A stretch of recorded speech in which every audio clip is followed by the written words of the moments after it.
Good afternoon, ladies and gentlemen. The meeting of the Haltom City Council is called to order. We welcome all of you here tonight. I'll ask you to stand at this time for the invocation and pledge of allegiance led by Councilmember Kim Reese, or I believe she has a guest to introduce at this time.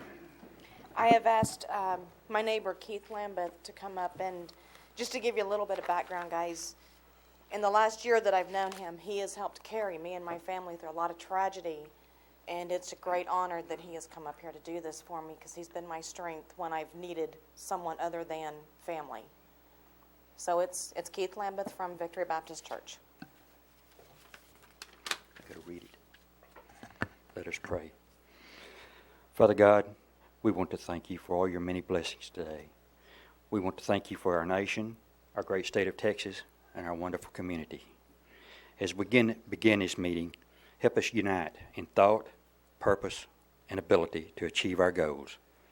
Help us to stay focused on the agenda and reasons we gather here tonight. Lead us in this effort, being cognizant of whom we represent, always keeping you in our thoughts, for it is in Jesus' name we pray. Amen. Amen. I pledge allegiance to the flag of the United States of America and to the republic for which it stands, one nation under God, indivisible, with liberty and justice for all.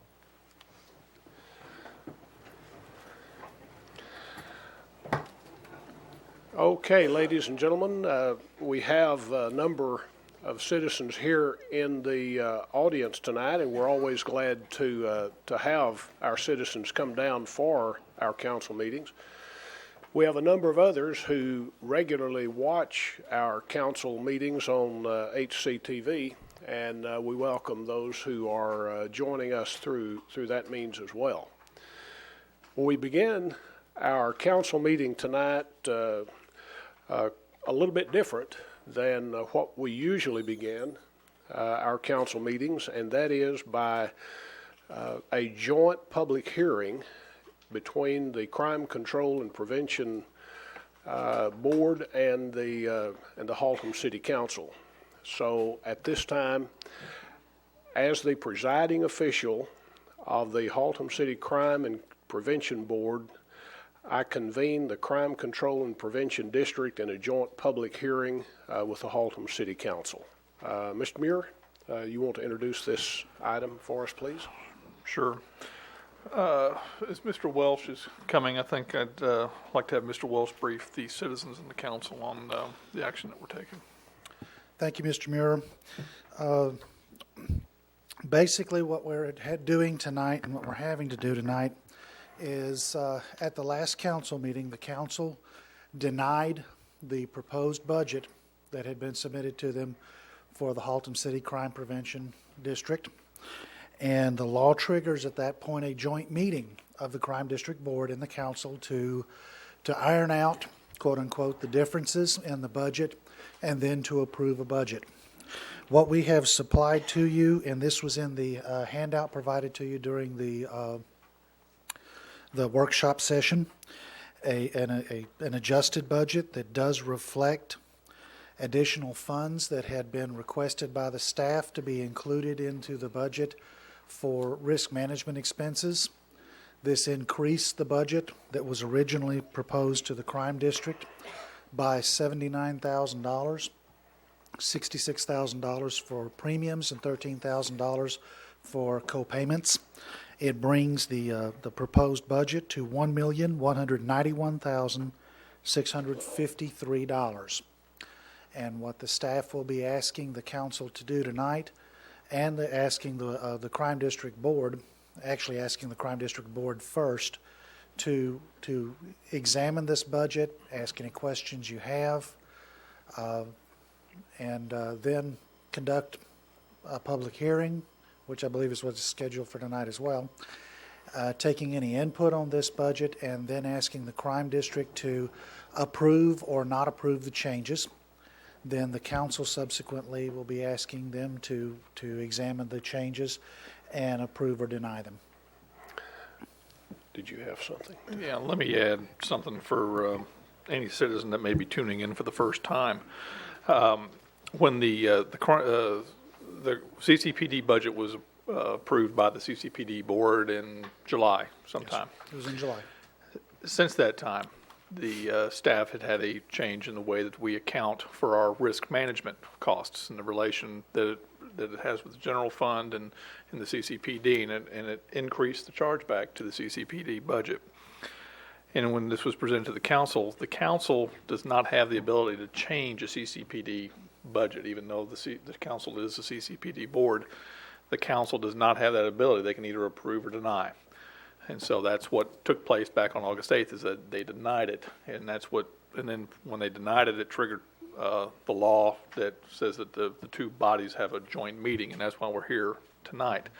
Just let the citizens know that was triggered by a late change in the accounting, and that the council didn't have the ability to change that. That was it. Okay, and I also might take just a moment to explain, for the benefit of some of our citizens who may be here tonight and not be aware of what is happening and how we're going about doing this, as well as for some who may be watching for the first time. Back in 2003, during a time of uncertainty in the political area in Haltom City, we found out that we could not have part members on the Crime and Prevention and Control District, part citizen members and part elected officials. The decision was made at that time to make up of the Crime Control and Prevention District Board members of the council. So what we have in effect here tonight in this joint meeting, since the elected officials, the mayor and the 7 members of the council comprise the Crime Control and Prevention District Board, we're kind of in effect talking to ourselves, but it is a formality, it is a procedure that has to take place in order to work through this action that has been explained by both Mr. Muir and by Mr. Wells. So as you look at me at the moment, notice the hat I'm wearing. It is that of the presiding official of the Crime Control and Prevention District. In a minute, I'll take that off and put on the mayor's hat, and we'll take action with both of those hats on. So let's go ahead and proceed with that.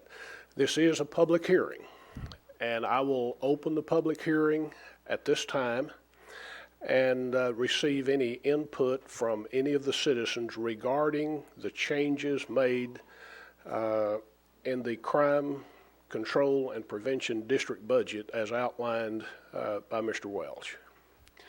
Do we have any citizens who wish to address the council at this time on that subject? Okay, there being none, I will close the public hearing. And since we are sitting as the Crime Control and Prevention District at this point, I am in line for a motion by the Crime Control and Prevention District to take action to approve this amendment to the fiscal year 05-06 CCPD budget. Councilmember Sutton. Thank you. Wait, that's not Councilmember Sutton. No. That is Board member of the CCPD. Thank you, Presiding Officer. Yes. Okay. I make a motion to approve the amendments of the addition of the risk pool assessments on the Crime Control and Prevention District Fund as presented by Joel Welsh. And I think Board Member Bransom had her light on first. Second. Board Member Hutchison, your light is on? That is for a second also. Okay. We have a motion and a second to approve the amendment to fiscal year 05-06 Crime Control and Prevention District budget. So if members of the CCPD will register their vote at this time, I, as the presiding officer, will display it. And that passes by unanimous vote. Okay. Ladies and gentlemen, I'm taking that hat off. I'm no longer wearing the presiding official hat. I'm putting on the mayor's hat, and the Haltom City Council that we've been meeting in joint meeting in this public hearing with the CCPD is now ready to take action. So as members of the council, I'm in line for a motion to approve the budget as presented. Councilmember Holcomb.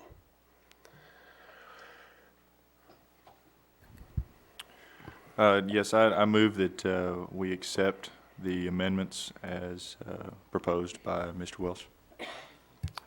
Councilmember Sutton. That'd be for a second.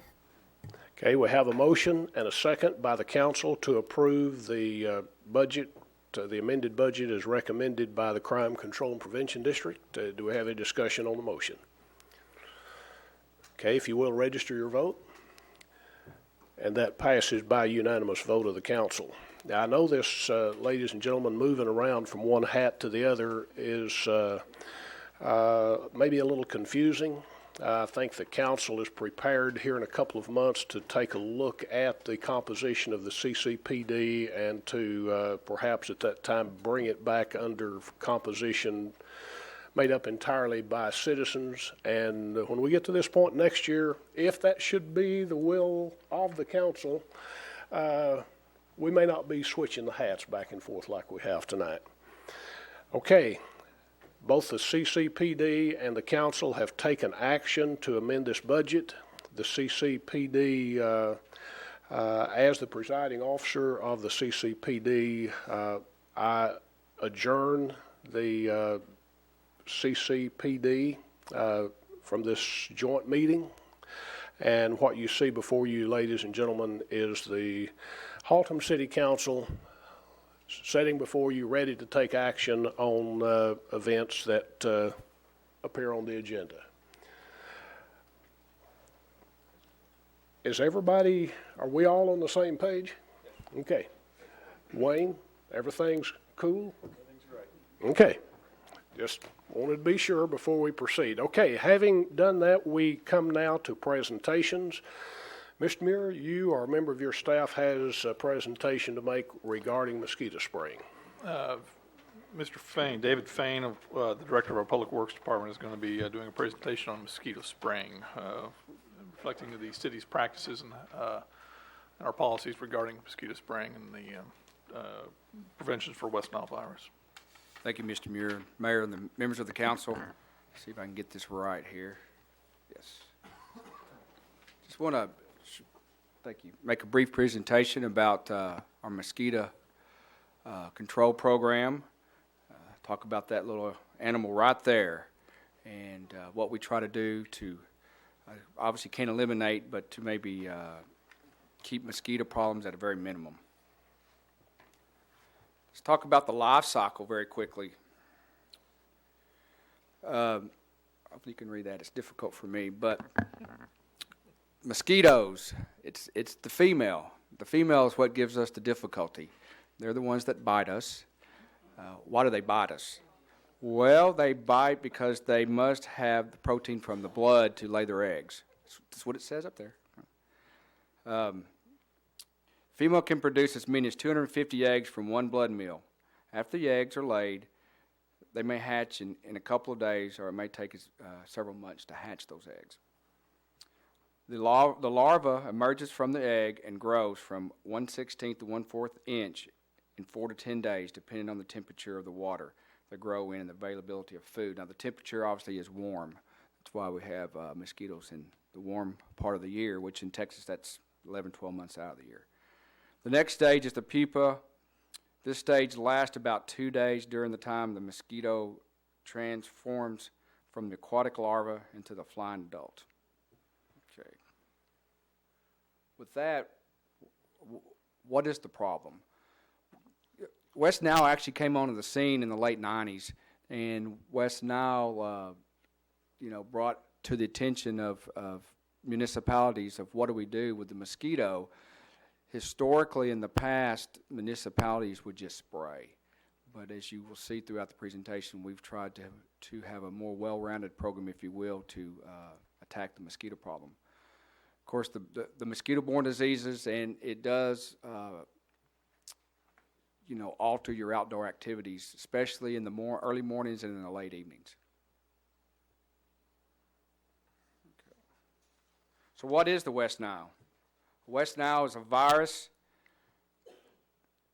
West Nile virus is an arbovirus that causes encephalitis. Arboviruses include West Nile and are transmitted by the blood-feeding insects such as mosquitoes.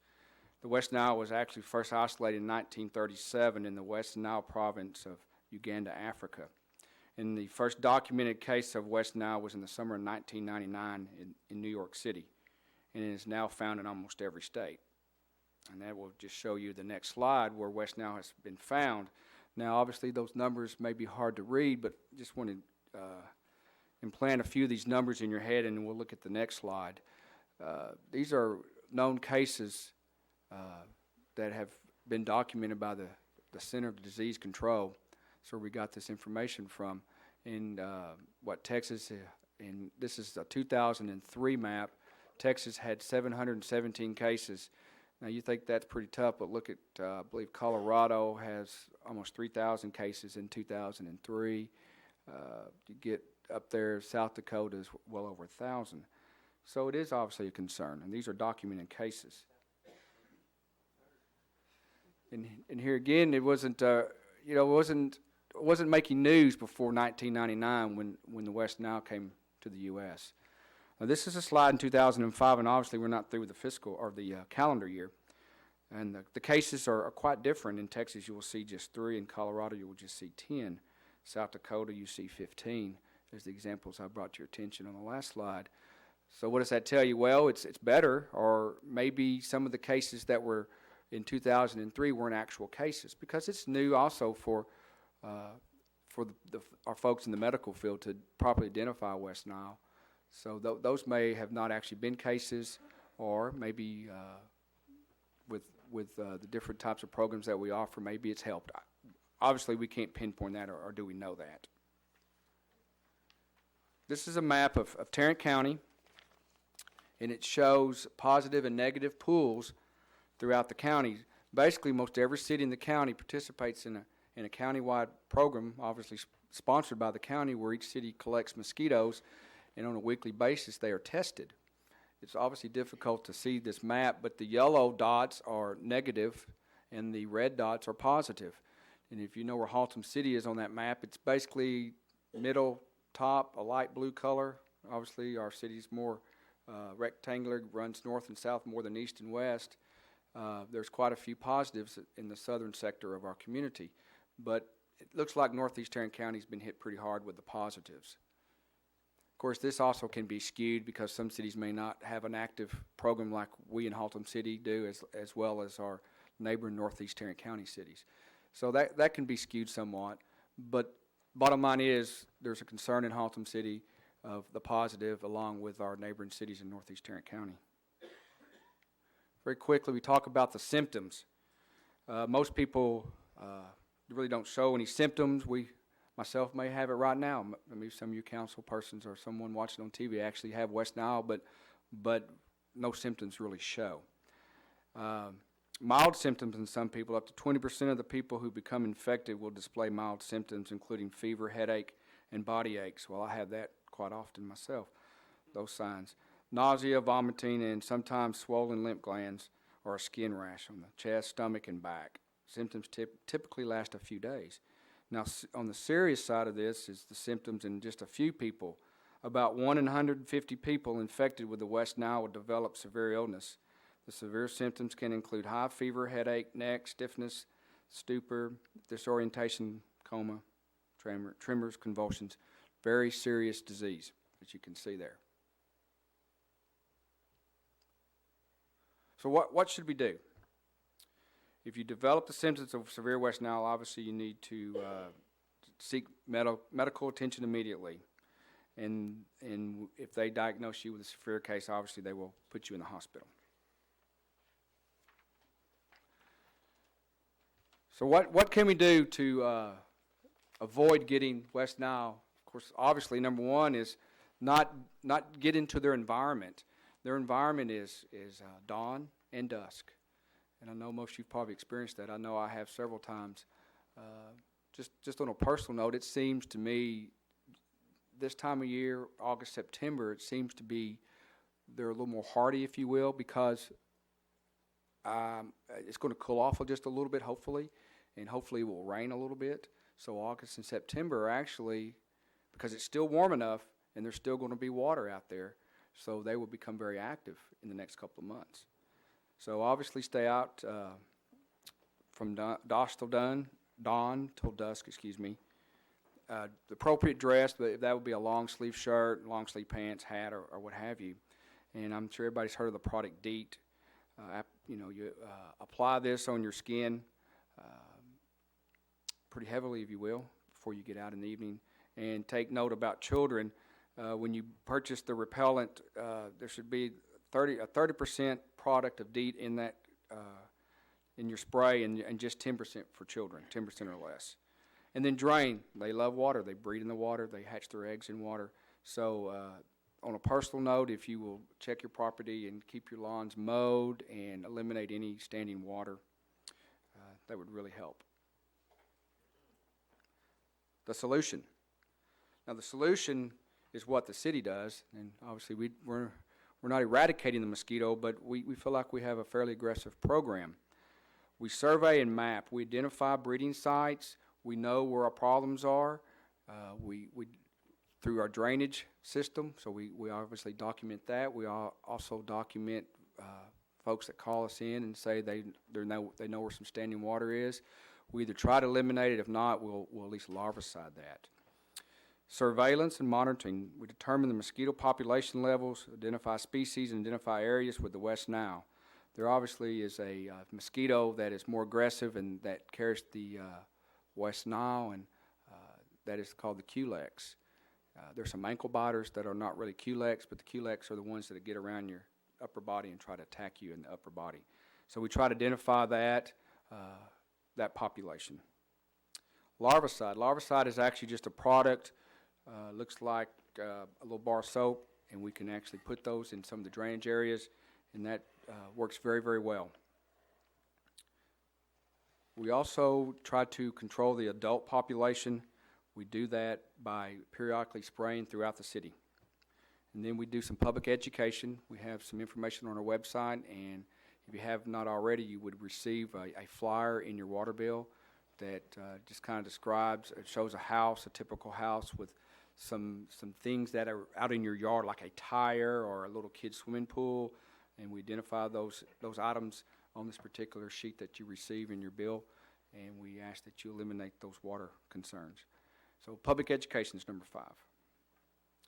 Here's a little quick example of surveillance where we actually, as I mentioned earlier, we catch the mosquito. The trap on the left, and not to make any fun of it anymore, but that is actually a female mosquito catcher. They seem to like areas that are close to the ground, and we use that predominantly to catch most of our mosquitoes, and that's just another type of trap there on the right. And we've got the same map there, and this is someone actually larviciding some of our ditches. And this is just some of our folks in action here, just some pictures. With on the top left, we were larviciding a ditch, and the right picture is site reduction, where we tried to eliminate any standing water or high weeds and grass. And then, of course, that bottom picture, we are out spraying, doing some adulticizing.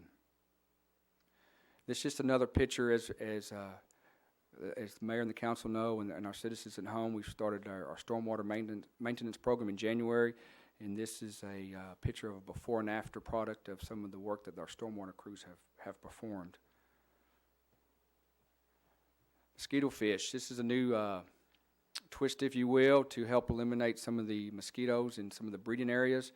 Obviously, you have to have a pond or a body of water that's retained and not detained, so you can have those mosquito fish in that particular pond, and that's Tom Baloma, our environmental specialist who actually is over our mosquito program, out there putting some of these fish in that little drainage ditch. This is just a map to show that the areas of town, we've broken them up into 4 quadrants to spray, and we have sprayed actually, let's see, I think that's 2, 4. I think that's 6 times, if I'm not mistaken there, if I can see that.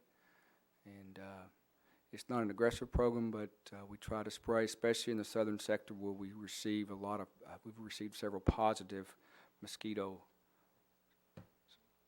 Okay. The solution, educate the public about mosquitoes and their responsibility in helping control the population.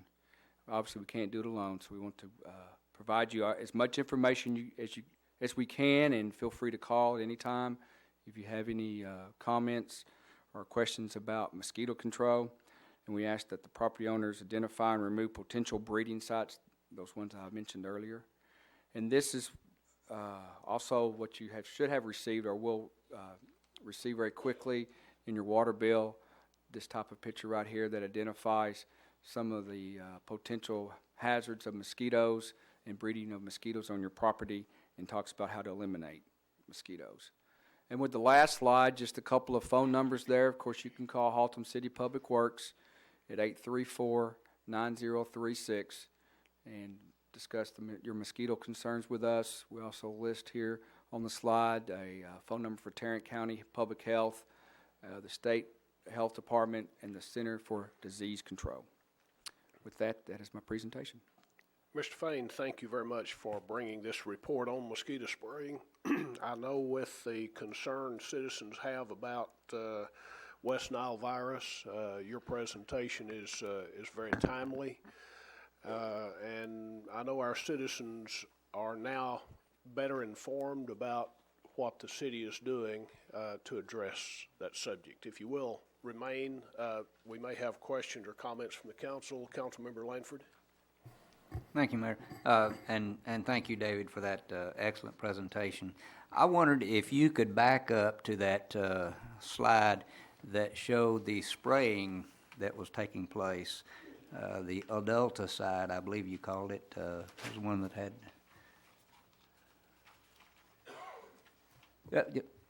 that one right there. Yeah, the adulticide where the spraying... What percentage would you say of that frame that the spray is actually worth? How much of that? Maybe not 10%, but some percent, some small percent. You know where I'm headed, so go ahead. Very difficult question to answer, Councilman. Obviously, it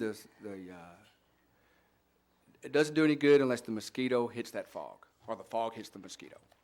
So if he's spraying on Haltom Road and you live on the street behind Haltom Road, unless the fog follows over there and, zaps that mosquito. But a percent, it's just a guess. If the mosquito was in that fog, maybe 30%. So the mosquito has to be in the fog, or the fog hit the mosquito to do any. Yeah. Well, and I know that, and my next question is, I think we're, 5,000 a year in spraying? That's just an estimate. Just I've never estimate. really... what I was wondering is how many Martin houses do you think $5,000 would build? I mean... Quite a few. Because, a martin can eat a ton of mosquitoes, and you don't have to be in the martin's path. It will come to you if you're a mosquito, He seeks them out, I guess. Yeah. Very active. And so I was just wondering if that would be something that we might even get the BISD, maybe the shop guys, to cooperate with us, and us buy them some lumber and them furnish some nails and sweat, and make us some birdhouses for Haltom City, and then you could have a good conversation when folks call in and they want you to come spray. Instead of spraying, give them a birdhouse. Or maybe if it's an elderly person down there, even erect it for them out there in their backyard, so that we can get some actual good environmentally safe and effective methods of adulticide for mosquitoes. Sure. It's worth a try. Thanks.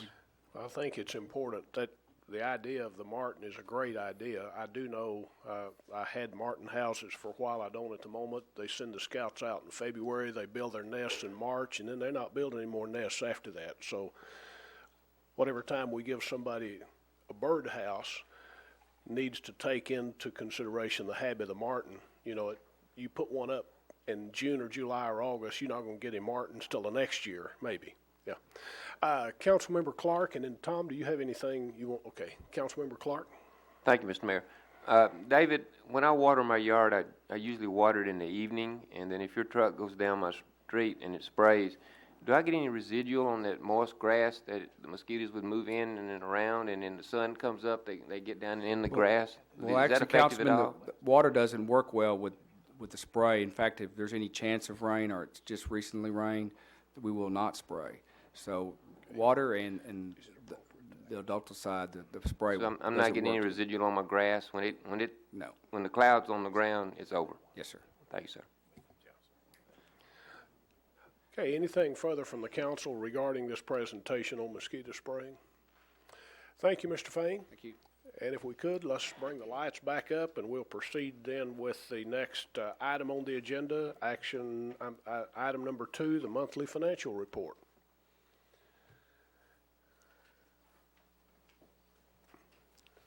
While we're waiting to do that, we do have some announcements to make. So sorry about that, Mr. Welsh. Tom, you want to introduce our... Yeah, I forgot about the announcements too. I'm sorry, Fran. Fran's got a few things to tell the citizens about. Thanks very much. I have 4 things I just would like to remind you people about, in case you're interested. This Friday, August 26th, anyone interested in learning how to protect their savings and property during their senior years is invited to sit in on a program being offered by Senior Advisors of Texas at the Haltom Senior Center. The program will start at 11:15 a.m. Friday at the center. It's located at 5000 Bernice Street. It's free. Topics to be discussed include reducing or eliminating tax on Social Security income, protecting life savings from nursing home expenses, and protecting property from the new Texas Medicaid bill. So if you'd like to attend that, it's free. Again, 11:15 this Friday. And the Senior Center, if you'd like more information about it, the Senior Center number is 834-8021. The next thing I'd like to remind everybody about is there will be a new class for the Citizens Fire Academy beginning next month. And if you're interested in signing up for that, I believe it's going to be an 8-week course, and it's free as well, and it's really good information for anybody who lives in Haltom City. You learn a whole lot about our fire department and how well they protect us here in Haltom City. If you need information about that, call the fire department at 759-8660. On September the 10th, the Gary Hires Memorial Softball game will take place at North Park beginning at 7 p.m. This is a fundraiser in memory of Gary Hires, who was the only police officer killed in the line of duty. He was shot back in 1993, and to honor his memory, the Police Association has started this tournament, and the funds raised at the tournament go to helping needy children, especially during the holidays. So, again, that's September 10th. It's a Saturday night, 7 o'clock at North Park.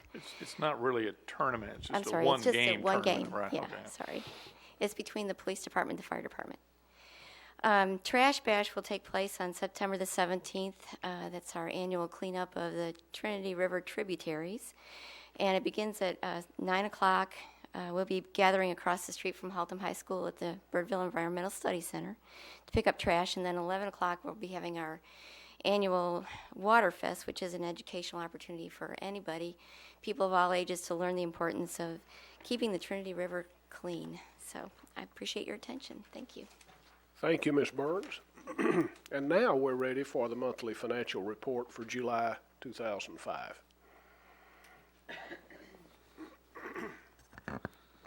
Thank you, Mayor. Enclosed in your council packets was the financial report for the 10th fiscal month of fiscal year 2005, period ending July 31st. Overall, I would say that our financial position at this point is quite sound. Our budgetary standing is quite good at this point. There's a number of very positive trends that have continued to manifest themselves over the course of the year. Revenues in the general fund are tracking quite well. We're about $300,000 ahead of what I projected that we should be at this point of the year. Of course, the bright spot for the general fund has been the economic performance in the community, as sales taxes continue to exceed last year's amounts by in excess of 11%, which puts them quite a bit over the budget.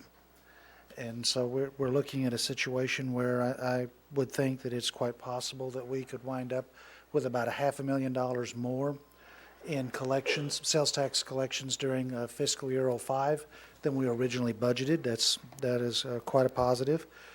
Despite the fact that licenses and permits have lagged well below budget, I would like to point out that collections have been increasing, and I'm now projecting that we will probably see about $35,000 more than I originally thought just a few months ago. It does indicate that there is a little better activity going in town on the building front. We will still be considerably short of budget, but it's a much better position than I thought it would be just a couple of months ago. Expenditures in the general fund are within parameters, expected parameters for the fund as a whole. We should be at approximately 82, 83, 84% of budget at this point going into the last 2 months of the year, and we are at 80% of budget. There are only a couple of departments that are slightly, like 1% variant to their budget level, and we are keeping a very close eye on them. We really expect the budget to come in just fine in the general fund on expenditures. We expect the year to be a very healthy year in the general fund, and we anticipate a very strong reserve at the end of the year, a good addition to it. In the water and sewer fund, I am very relieved to report to the council that the water sales have improved with the dry weather and are now approaching approximately where we expect them to be, and I would project that they will probably finish within 97%, maybe 98% of our original estimate, which is quite a great recovery over just a few months ago. Wastewater revenues are tracking on target, and the surcharge fees will probably exceed the budget somewhat. So our revenue picture in the water and sewer fund is quite positive at this point, and we're looking toward a good finish in the water and sewer fund as well. The other funds, as I mentioned before, the crime district, of course, is driven by sales tax. The Economic Development Corporation is driven by sales tax. They are both benefiting from the very healthy business climate in town, and they're in a very favorable position heading into the last 2 months of the fiscal year.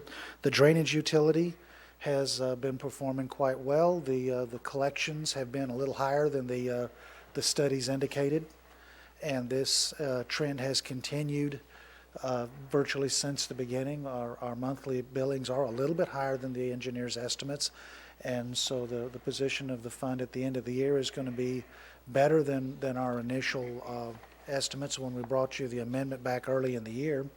And this is going to help the drainage utility pay back a good portion of its startup costs, and will leave the fund in a good position going into next year. That is all the comments I had on the budget. I'm going to switch over to the investment report very quickly. The book value of the city's investment portfolio at July 30th was about $27.4 million.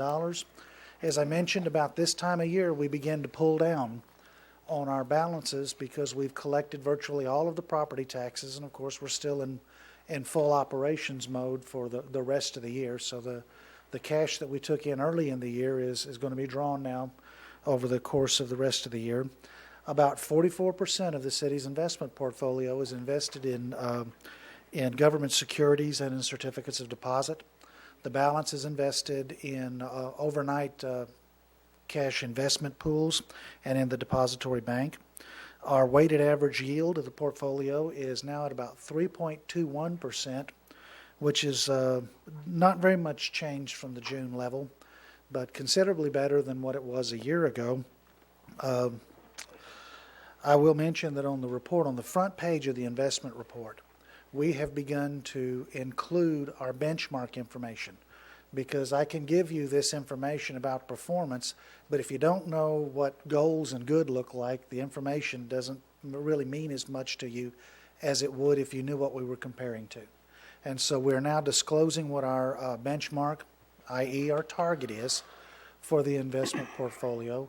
And the figure that we're using right now is the better of the one-year Treasury or the Federal Reserve rate. And right now our target is set at, let me go back and look real quick, it just slipped my mind. We are, oh, there it is. We are using as a target at this point, we would be ordinarily expecting to hit about 3.68%. We are at the 3.21% level, and we are working toward that. As you know, we have some investments that will be maturing in the next couple of months, or some very low yield investments. As they go off the books and are replaced with more current market investments, that yield that we are earning is going to come up to our benchmark. And we'll be getting to that very soon. And of course, the weighted average maturity of the portfolio is 186 days, which is well below our maximum allowed under the policy of 720 days. Questions or comments for Mr. Welsh? Councilmember Clark. Thank you, Mr. Mayor. Joel, do we have any petroleum investments? No, sir, our investment policy doesn't allow us to buy stock. Thank you, sir. Okay, any other questions or comments for Mr. Welsh? Mr. Welsh, I appreciate you bringing forth this information. The narrative you provided for us has been very insightful to me. Sales tax planned to exceed the projected by $525,000. $105,000 in court fees and fines projected increase over what we thought it would be. Add another $450,000 to the fund balance in the general fund, I believe you've indicated. It looks like Haltom City is in pretty healthy condition financially based on what you're projecting, seeing 10 months into the 12-month cycle. $290,000 revenue exceeding the budget in the drainage improvement. 180,000 street reconstruction fund. Just looks like positive numbers overall with a few exceptions. So it looks like Haltom City is in better financial position and stronger financially than it was at the beginning of the year and what we were projecting it to be by the end of 04-05. Yes, sir, Mayor. About a year ago, we were not sure how strong this engine called the North Texas, Metroplex would be, how strong of an economic engine it would be.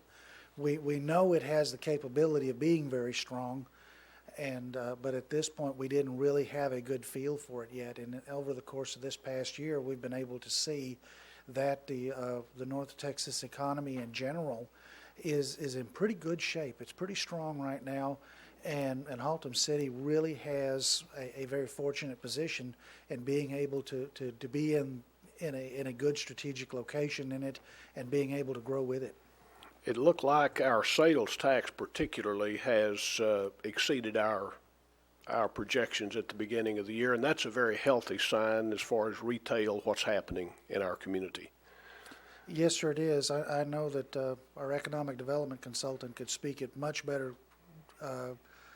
greater depth about this, but the number of new businesses in town and the potential for relocations, plus the voters approving the local beer and wine sales options, and plus as I've mentioned in some past months, the audit that we commissioned through MBIA, which found businesses that were supposed to be reporting their sales in Haltom City and instead were reporting it to the credit of nearby cities, has all coupled together along with the strong growth in the economy to really give us a much better than anticipated year.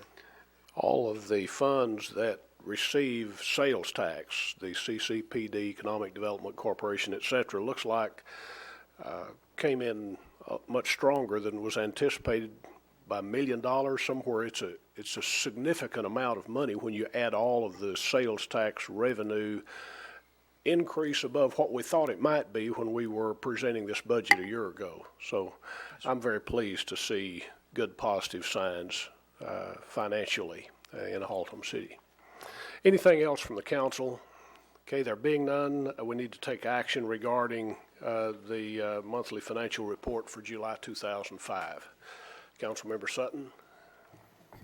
Move to approve the budget report for fiscal year 2004-05 for the period ending July 31st, 2005. Okay, Councilmember Reese. That would be for a second. Have a motion and a second. Any discussion on the motion? Okay, there being none, if you'll register your vote, I will display it. And that is a unanimous vote of the council to approve this financial report. Item number 3 is our capital improvement status report. Mr. Muir, we have anything going on in Haltom City capital improvements? Oh, yes, sir. As far as we usually start with streets, the Jerry Lane project, which is starts at Haltom Road and runs east. The road is open to traffic. The utility construction, the concrete paving, the drive approach, the sidewalk construction, they've been completed. Right now we're doing backfill and grass planning. Project should be finished in about 30 days. For Aurora Street, the water and sanitary sewer lines have been installed. Subgrade preparation is getting ready for that street. That project is still tracking to be completed by late November of this year. The 2005 street maintenance program, several of these streets, Circleview Court, Higgins Lane, Suncrest, Taos, Tosca, and Waycrest. This is a program that includes curb and gutter replacement, milling, and overlay. And what we've typically done is that we hire a contractor to come in and do the curb and gutter, and they've completed that, but Tarrant County comes in and does the overlay. Tarrant County came in and did about 10-15% of the work and decided they had another job they needed to do, so they took their crews and went somewhere else. So we're staff is mobilized, and I haven't heard today. That should have been back out there today trying to pave the street for these folks on these streets to try and get them up. They've been putting up with a dirt road for quite a while, waiting on Tarrant County, and we just couldn't depend on them. So it may be time to look at how we utilize Tarrant County and their paving for us.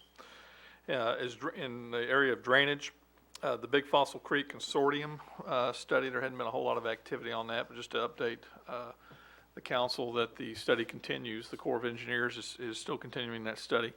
Right now we're waiting on the COG. The COG is finishing their portion of it. Their funding ends this fiscal year, but we're trying to find out what's next in this thing, because there's the project is a very sizable project. It covers multi-jurisdictions that go up to the northwest and proceed through Haltom City down to the southeast. But we're currently waiting on the COG to see what they're going to do as they finish up their participation in it. As far as the building projects, the Public Works facility, we're still negotiating with the contractor. We've been bantering back and forth on some figures as far as retainage and the closeout for that project, but hopefully that'll be done within the next couple of weeks. The rec center, landscaping and irrigation is in. It's actually got grass out there and trees and bushes and whatnot. It's actually got a gym floor down. Would not recommend going over there anytime real soon. Like I did today, the fumes get to you from the sealer that they're putting on that thing. So, but it should be finished. The floor should be finished here within the next week or so. Again, I guess we'll call it a ribbon cutting. I'm not real sure I think we're just calling it a grand reopening of the facility. Is scheduled for September 24th at 10 a.m. for all the citizens in the to come see the rec center. The senior center project is a $250,000 remodel of the senior center, and the final design issues have been resolved with the staff, the contractors, waiting on the final drawings from the architect, that he'll be able to go out and get his bids done to get the GMP to bring back to the council. We'll hopefully have that done at the September 12th council meeting. And then we'll be starting with the construction thereafter, and we should be able to be finished with that by November, hopefully by the time that seniors can enjoy Thanksgiving dinner in the newly remodeled facility. And as far as the painting of the North Oaks water tank out there on tank number 2, that project is complete. All the punch list items have been dealt with, and with that, I'll take any questions from the council. Councilmember Sutton? Thank you, Mayor. Tom, we had talked a little bit about this, but the erosion for some of the homeowners along Big Fossil Creek, they've got concerns about what's being done, or has anything, and the way I understand it, that this study was just recently got some more financing so that it could continue to address those problems. Is that correct, or is there anything else that's going on? That study, I think they may be getting that confused with the Little Fossil Creek Okay. study that recently had some funding put back in for it. Okay. The Big Fossil Creek has still got some funding issues, mainly from the COG level. The Corps is still working on it. It's still funded from the Corps standpoint. But this project is taking, it is so sizable and large that the COG is, their funding is ending, and a lot of cities have contributed funds to it, and what we've gotten out of it has been not much. And if we will be looking to get full recourse from the COG as far as if we need to get our money back and do something else, or get something else progressing on this project, but it's got to continue. Certainly because of the small section of this Big Fossil that comes through our town, but there's other areas in that this thing winds around for several miles through through Tarrant County.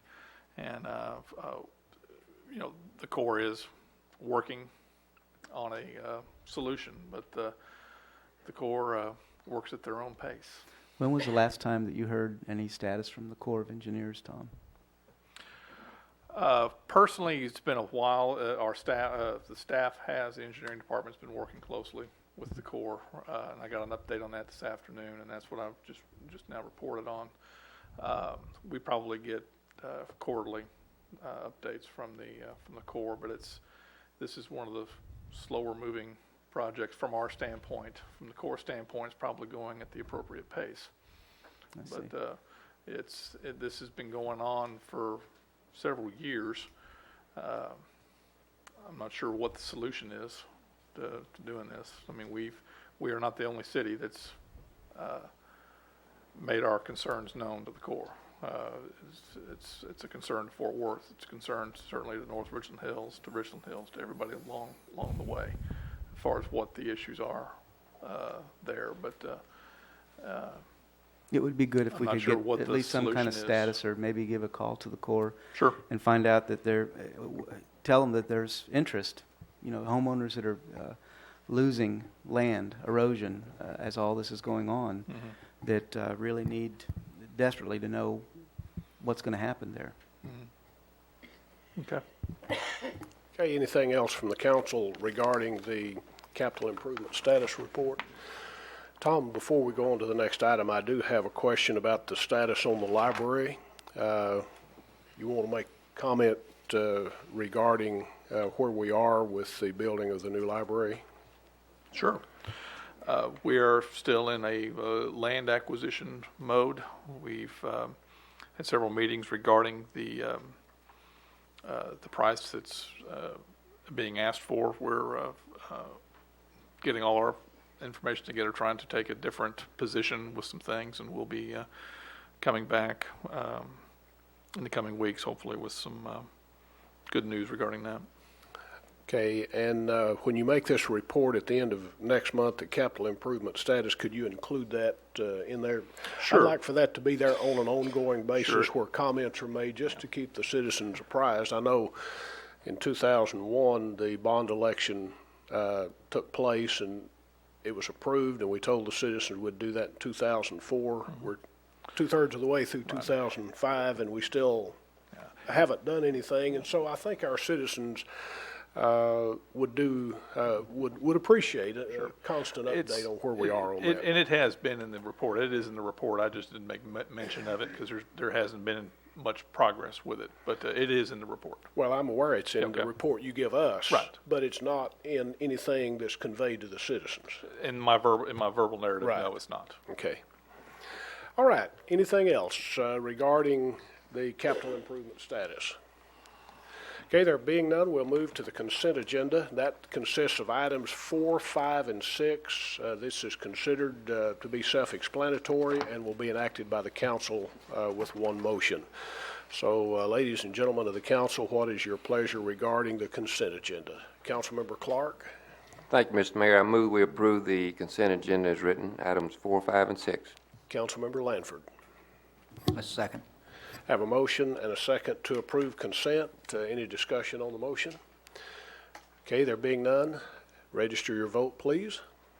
And as we display it, we see all 7 members of the council voting in favor of approving consent. Before we get into the next section on our agenda, I want to point out to members of the audience, some of you had asked before the council meeting started if you needed to fill out a yellow speaker's request form. You do not on any of the public hearings, and that's items 7, 8, 9, 10.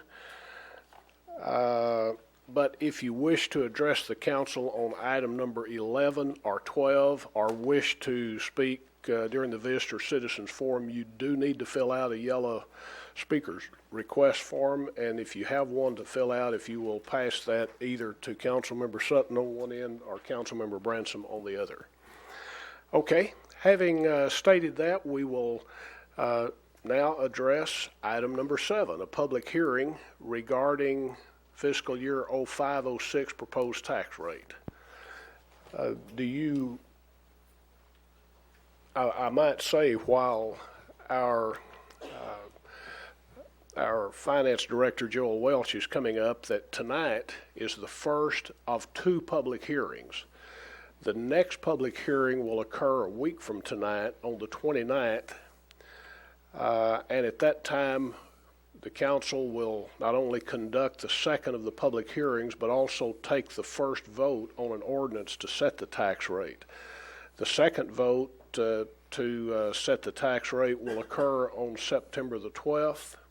The location of these public hearings and the action to be taken will be here in the council chambers. And will the meeting next Monday be at 7 o'clock? Yes, sir. Okay, 7 o'clock. So is that sufficient? Yes, thank you, Mayor, for doing that. Okay. So just needed to get the legal part out of the way. So this is the first of 2 public hearings on the budget. Mr. Welch? Thank you, Mr. Mayor. Yes, we're going to be having the first of 2 required public hearings on the proposed tax rate. The proposed tax rate is 55.76 cents per $100 evaluation. This is a 1.587% increase in rate over the rate for this fiscal year, which is 54.173. In terms of the overall effect on the amount of money generated, this rate of 55.76 cents will actually generate 6.3% more revenue than the current rate. Our effective rate, and that, before I go any farther on that, I need to explain. We have the budget rate, 54.17 cents, which is the rate that we levied taxes on and collected this year. We have the proposed rate, which is 55.76 cents per $100 evaluation. This is the rate that is being proposed to levy for taxes for the fiscal year beginning October 1st. Truth in taxation law here in Texas requires that we calculate and disclose to the public a tax rate called the effective tax rate. This is the rate that if you multiply this rate times the valuation that we're going to be using to bill for taxes starting October 1st will give us the same amount of revenue that we got this year. That rate is 52.4176 cents. So, in compliance with the truth in taxation, what the council is considering is an increase above the 52-cent rate to 55.76 cents.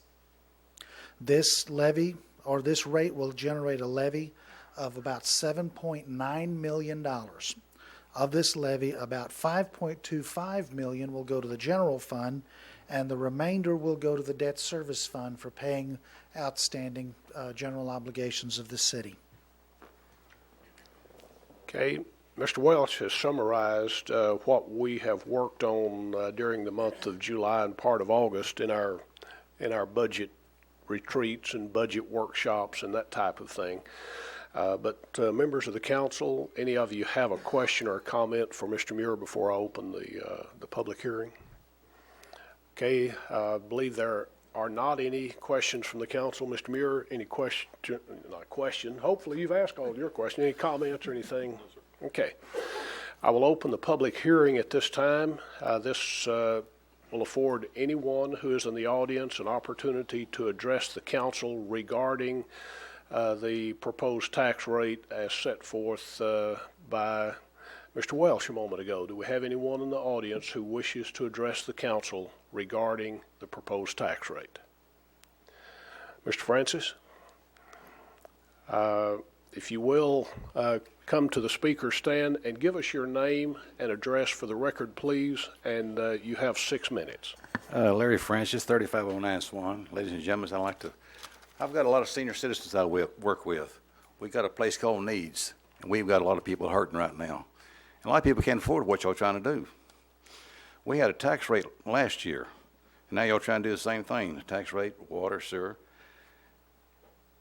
And I read in the paper where I believe y'all made about $1 million off of this thing that you just got off of us. And it sounds like someone loves money who runs Haltom City. Not everybody's got big pockets. School is supposed to hit us $215 million. And where's this money coming from? Taxpayers. It sounds like y'all need to balance your budget. You're spending more money than you're bringing in. The population has decreased, and yet you're raising the rates up. Sound like to me got big pockets. I don't know. Everyone should be accountable for 40 hours work for 40 hours pay. Gas is going up. Apparently, your people haven't heard this. I talked to the city manager today. You have people going home for lunch, people picking up people to take them to work. This is in company vehicles. I talked to the boss. He said it's okay. Gas is going up. It's expensive now. I was saying something about the recreation center. It's been 3 years, I believe. For some reason, it hadn't got up to par yet. And I was talking to someone that knows pretty well what's going on. The contractor's supposed to put a sprinkler system in. You know he didn't do it? Taxpayers did it. Roxas Street, someone goofed up on it some time ago. We should be accountable for everything we do. But you know what? They messed up on the street, a block of it. We had to try and fix it back up again. You're talking about the library. It's open 52 hours a week. Why build a new library when we can't maintain the one we have? Yeah, I was talking about the school trying to do something. Why can't we get in conjunction with the school and try to let them help build one in North Richland Hills and Haltom City? And we use it which you duplicate both the school and for the people that want it. Senior citizens, just like I said, I'm not talking about myself. We have a lot of people that's hurting. It's bad. You can go down at Needs. That's where I spend a lot of time. And people are hurting now, but they're not getting much of a break. Our taxes are still going up. There's ours too. If you got a house that says valued at $50,000 and they raise it to $60,000, that taxes go up for them. Salaries is our problem. I heard one of y'all's meeting the other day. You said 84% of your money goes out for budgets for the salaries of people. Other cities are holding their own. Would you believe North Richland Hills didn't go up on theirs? Richland Hills lowered it. Roanoke is the same. Hearst is the same. Haltom City went up. Bedford went up $62,205. There was a man named Bill Sharp. He was a public director. He worked for Haltom City for 20 years. He's been gone for 10 years. He's gone up to Bowie. He knew where all the lines and all the water was. He kept them in a box in a closet, and he had them in his head. When he left the city, they spent hundreds of thousands of dollars to put in the computer and consultant to get it update. But you know what? I've got a little project in my backyard. Now they can't find the information, what they need to look for. They have a lot of busted line, openings and things like that. I've got a hole, and there's a bunch of holes. I'd like y'all to just come check Swan Street out. I asked the city manager to look at it today. But I've got something else on that in a few minutes. But 20 years ago, I had trouble with my house. It was flooding 4 different times, but it took 2 years. It took 3 years for them to appropriate enough money to fix it. But thank Jack Lewis and his crew, they fixed it. I was telling various points, y'all was talking about how the finances come to you. That's great. But y'all's people need to be trained a little bit better in what they're doing. The engineer department, they come out on this job I'm talking about, and I asked him, I said, where's this line? He told me 3 or 4 different times, but he couldn't find it. And these people can't find it either. They've got yards, holes in my yard, and some of these other yards 20, 30 feet, trying to find where the circuit goes into the line. Here's a goof, Stanley Keller Road. The streets have been worked on several times. Every time Haltom City Crew goes out there, it gets worse. Sabelle Street has just been resurfaced not too long ago, 4 months, and it's got cracks on it within several blocks. The people that work on it, they're not going to come out and fix it. I was told that Haltom City is going to fix it. The Tarrant County Appraisal District has appropriated, I believe, somewhere around $8 million from what it was last year to this year. And now y'all want to raise taxes.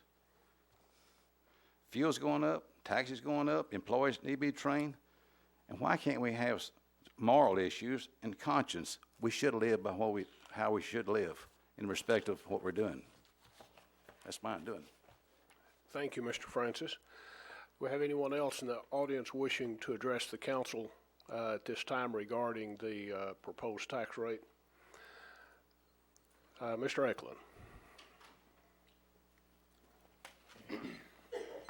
My name's Ray Eklund. I live at 2532 Oakwood Terrace. This year I was going to sit quietly and not discuss the tax rate, although I did speak last year in favor of raising it. And what we hear through our finance director is that we're doing better in the sales tax area. What we heard from Mr. Francis is that our population is down. Well, that must be an extra good thing that we're able to bring people into our city to spend money. Because every dollar that comes into the sales tax dollar is one less dollar that comes out of my pocket for property taxes. And as many of you know, I pay a lot of property taxes. And everybody has a budget, a personal budget, and we all have needs, and we have to try to live within those things. I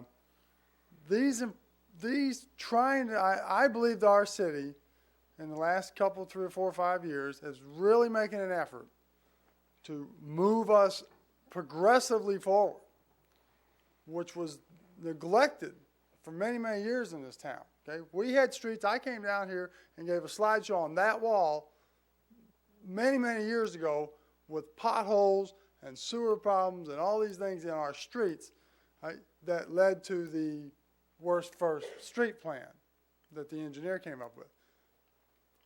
Those are serious issues in the town. They're safety issues, they're investment issues, they're quality of life issues that we cannot ignore. And the way we pay those things is through property tax and a little bit of sales tax. They had been ignored for many, many years prior to that. Right? The councils, this council, the last term and the ones before, have started to try to capture some of those things. I think that's a good thing. What happened? Well, I remember not too long back, our tax rate was at 47 cents a 100. Right? Then it creeped up to 49, and now 51, and we're creeping up. And that's painful. It costs us all money. But the other thing that we gain, and I would like to encourage everyone in this city to look toward the bigger picture, right, is that your property values go up. Right? And that is your life savings. The house that you live in, and the house that everybody lives in, is your main nest egg. Right? You got your retirement fund, and you got this box that you live in that ends up supporting you in your older age, right, and going on to your heirs. If we aren't able to attract people to this city because the streets are so bad, the sewer's running down the street, right, we don't have any shopping facilities, right, we have a high crime rate. If we have those facilities, those problems, nobody's going to come buy your house when it's time to buy your house. When you want to go on to greener pastures in retirement, that nest egg won't be a very nice nest egg. So how do we maintain it? Well, through our code enforcement officers and those things, and hopefully your good conscience, you'll paint your house and you'll mow your grass and you'll do those things. But on the other hand, we need the city, through a collective effort of our businesses, our sales taxes, and our property taxes, to maintain the infrastructure of the city. That's what we're asking you to do, that we was always asking you to do. And I said, well, I think this council has got the idea, needs to be done. Okay? Well, what, 4 or 5 years ago, we passed the bond issue. The citizens rose up and said, go get $15 million and go get busy. Okay? Go start fixing libraries and streets and these things. That's what we told you to do. That's what we want you to do. That's what we want you to continue to do. Mr. Francis brought up the issue of the library. That is a quality of life issue. Okay? When you have disposable income or you don't, the one thing that you want is your kids to be well educated and well taken care of. The school bond issue is up. Yesterday, I attended the grand opening of Walker Creek Elementary, which is located in our neighboring city. A beautiful, beautiful building, a facility, and it's designed to educate children, to give pride to those children, to be a center of positive areas for that community up there. And we have an opportunity to do those same things here. What's going to happen? That's going to cost us $100 a year. It's going to cost us $200 a year. And that's what it's going to cost. And what we're going to get is a quality infrastructure for our neighborhood. The same thing that we're asking you to do here on the council. My taxes go up every year. It means I got to work harder. We're trying to catch up for all those years.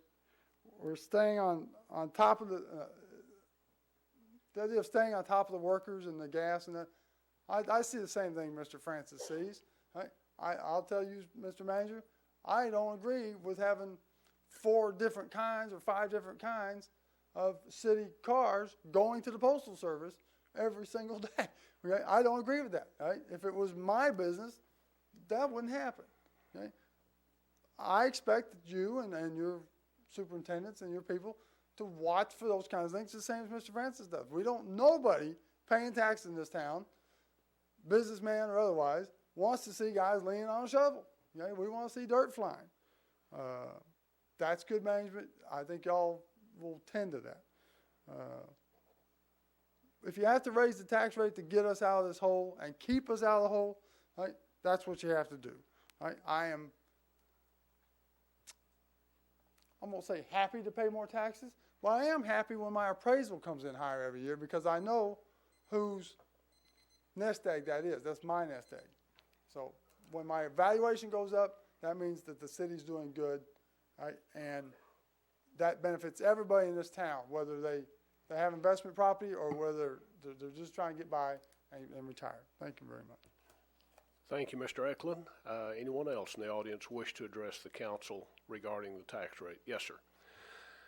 You and I spoke up here the other day, and I've already forgotten your name. If you will, I remember, Mr. Metters. Now, thank you for the reminder. If you will, give us your name and address for the record, please, and you have 6 minutes.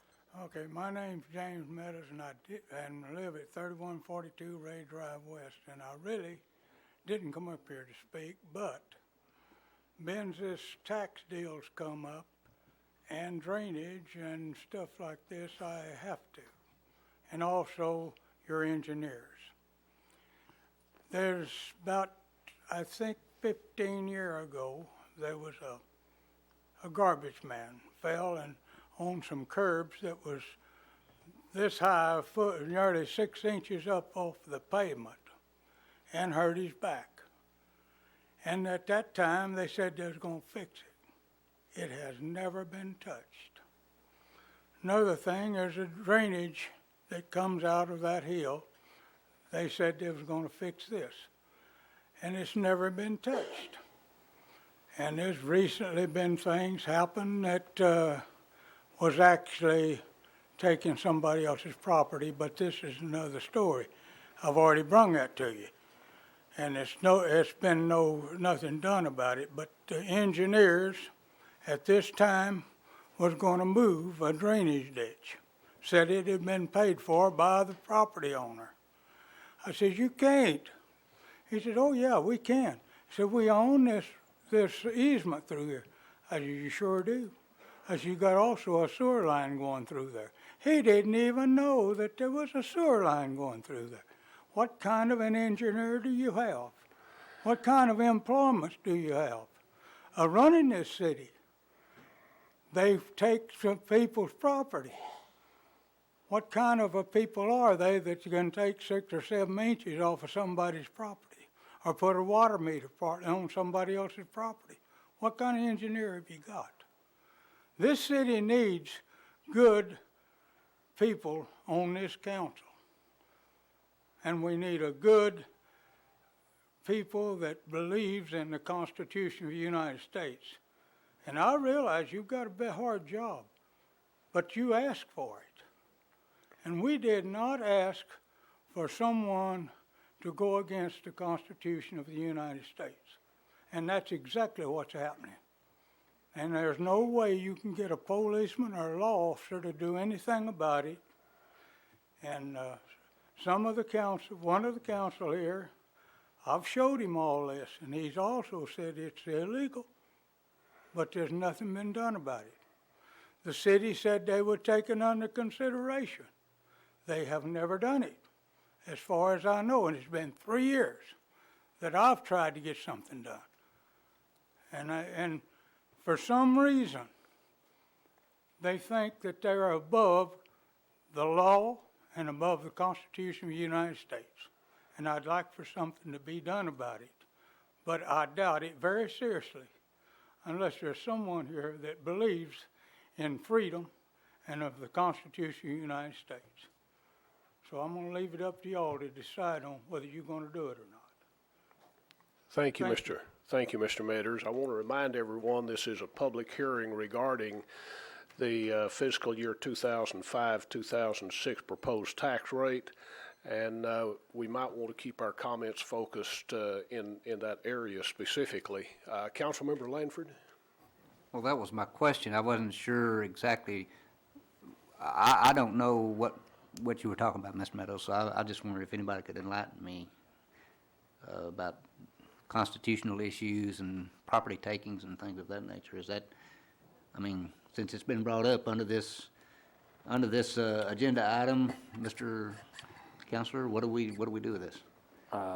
You can ask staff to give you an explanation at some point in the future, but it's not Okay. anything we should discuss tonight. All right. Yeah. Could we get that and some kind of explanation? Sure. If you know what the issue. I'll be more than happy to do that for you. Thanks. Certainly. Okay, we'll continue the public hearing at this time, affording members of the audience who wish to address the council on the subject of the proposed tax rate for fiscal year 05-06. Do we have anyone else who wishes to address the council at this time? Okay, there being none, I will close the public hearing on item number 7. And Wayne, if you will, tell us where we go from here in the process of adopting the tax rate. Okay. Tonight was the first of 2 public hearings on the adoption of a tax rate. At the next meeting, which will be next Monday in this council chamber, the city council will hold the second public hearing on the tax rate, and anybody can come back and speak on that issue again. At the same time, the city council will hold a public hearing on the budget itself, and anybody can speak at that public hearing on the budget.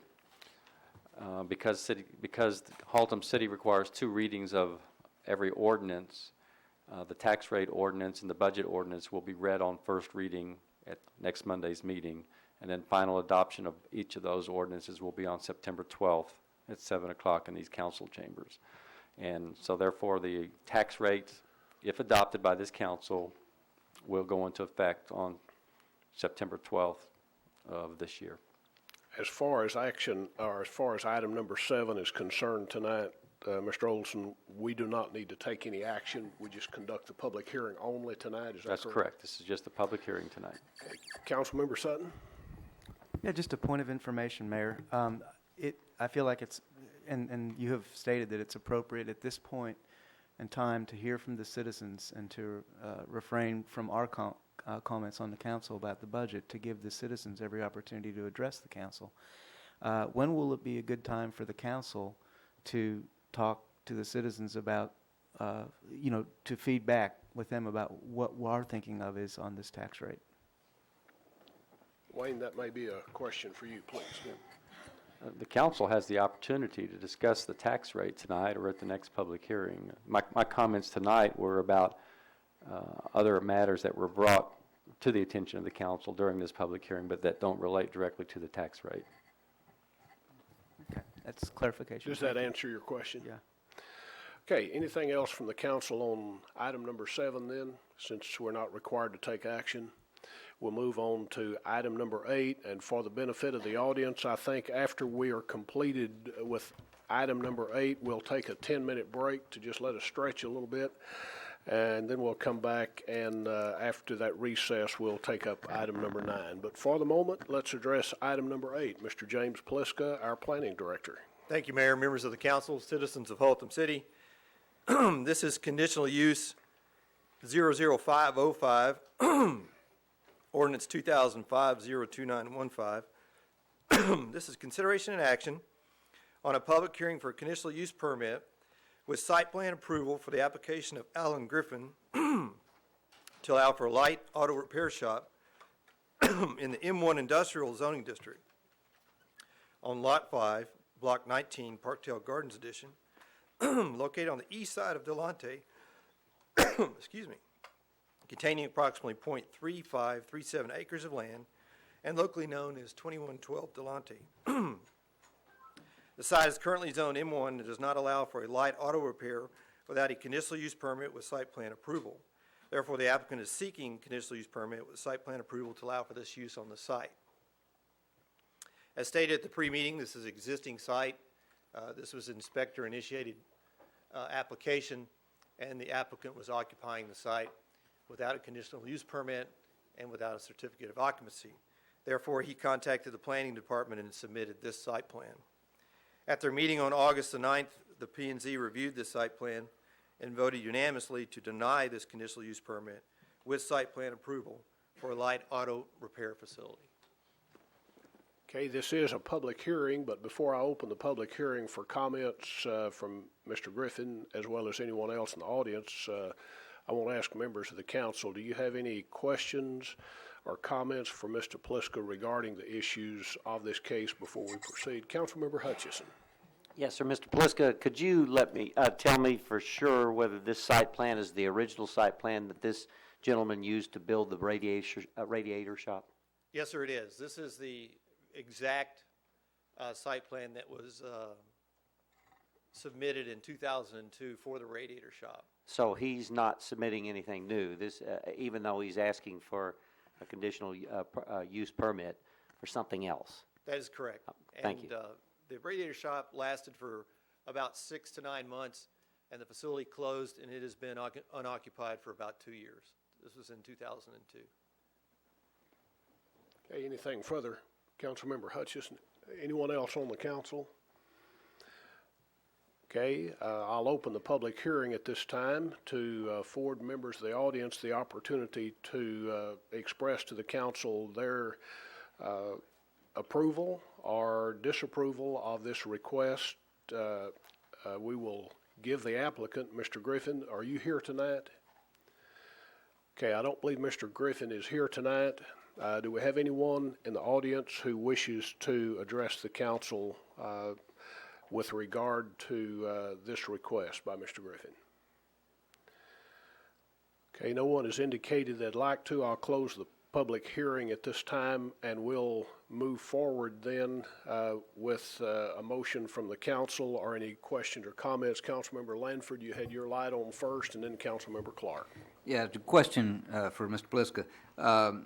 I believe it was established in pre-meeting, and I want to get this out on the public record, that the P&Z determined there was insufficient maneuverability room on this property for bringing in automobiles and maneuvering on the property, that it would necessitate, the size of the lot would necessitate maneuvering out on the city street. Is that correct? That is correct. That is one of the items of discussion during their evaluation of the site plan. The existing occupancy is currently impacting the right-of-way of Delonte at this time, and we did receive complaints from the residences. That's how we knew about the illegal occupancy.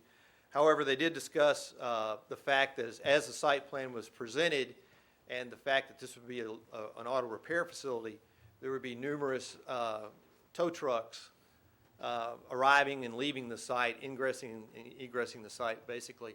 And they were concerned that those trucks would use Delonte as a maneuvering device rather than on-site maneuvering. That is correct. Thank you. Councilmember Clark, Sutton, and then Hutchison, in that order, please. Thank you, Mr. Mayor. James, I believe it was stated earlier that the P&Z Commission voted unanimously to deny this? That is correct, sir. Thanks, Yes. sir. Thank you. Councilmember Sutton. Thank you, Mayor. Normally, with a conditional use clause on a property, there is some instruments here that delineates these conditional use clauses. Is it my understanding that the staff tried to meet with them to work those out or to view the property, and and the staff was not able to, or what's Well, that? we went over the requirements for site plan approval for conditional use permit, and we asked the applicant to be as detailed as possible and to also be prepared to meet increased performance standards or increased development standards that the planning and zoning or the council may place at their discretion with the CUP. And we gave the applicant and met with the applicant on numerous occasions that information. But I don't see any instruments in here that delineate those conditional use clauses. They're just not here? Or? Planning and zoning just started to go through that and then decided that the basic submittal was of not the characteristic that they would want to even attempt to address that. Okay. Right. All right. Thanks, James. Councilmember Hutchison. All right, let me see if I can get this straight here. I think the timing is critical on this because it sounds to me like not only the PNC, but initially the staff talked to this gentleman after citing for violations occurred. And not only was he in violation for occupancy ordinance, he was also selling cars off his parking lot, off the lot there too, when he was supposed to be repairing radiators. Am I correct? Well, actually, the radiator shop had already closed. He was occupying the property without the okay from the staff or applying for a certificate of occupancy. But he didn't get a permit to sell cars off the lot. No, he has not been issued a permit to even occupy the property. So it sounds to me like he's reacting rather than proactive. He's reacting by responding to the numerous citations that he's received to try to get a conditional permit use. That is correct. And again, the staff does not, nor are they required to design the facility or design the site plan. It is up to the applicant or the owner or whoever they hire to do so. They need to meet the basic minimum requirements that the ordinance asks for site plan, particularly in the conditional use. So it's a basic instrument from which the P&Z or the council can either establish restrictions or set restrictions or get a clear, concise idea of the use of the facility. With all due respect, Mr. Pliska, the site plan that he's presented is the original one for the radiator shop, so he really has given us no site plan. And that's the way the P&Z saw it as well. Thank you. Councilmember Holcomb, then Councilmember Sutton, and then I'll be ready for motion after that. Thank you, Mayor. Actually, if there's anything anyone else like to add, I was ready to make a motion, so Okay. I'll refrain we're at ready this for the point. motion. Yes. Okay, all right. I move that we deny ordinance number 0-2005-029-15. Have a motion. We have a second. Councilmember Sutton. That's for a second. Have a motion and a second. I believe we may have some discussion before I call for the vote. Councilmember Hutchison? No, I think I've discussed enough. Thank you. Okay. I saw your light on. Okay. All right. We are now ready to display the vote if you'll register it. And that passes by unanimous vote. We will take a break at this time. We will be back in here. I'll wrap the gavel at 15 till 9, so that's about 13 minutes.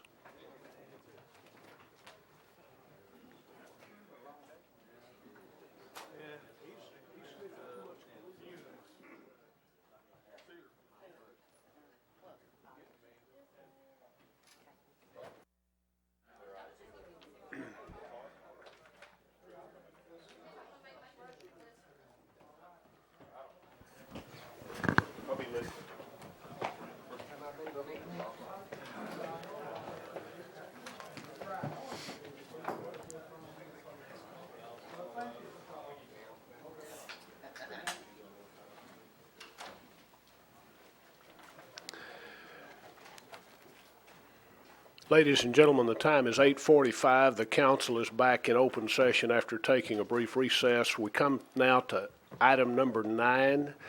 Item number 9 and number 10 are related, but we'll address those one at a time.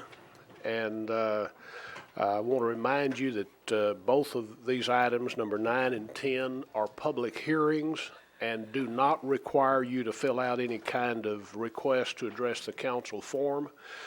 So you'll have an opportunity to address the council on either or both of those items. So if we could, our planning director, James Pliska, tell us about item number 9.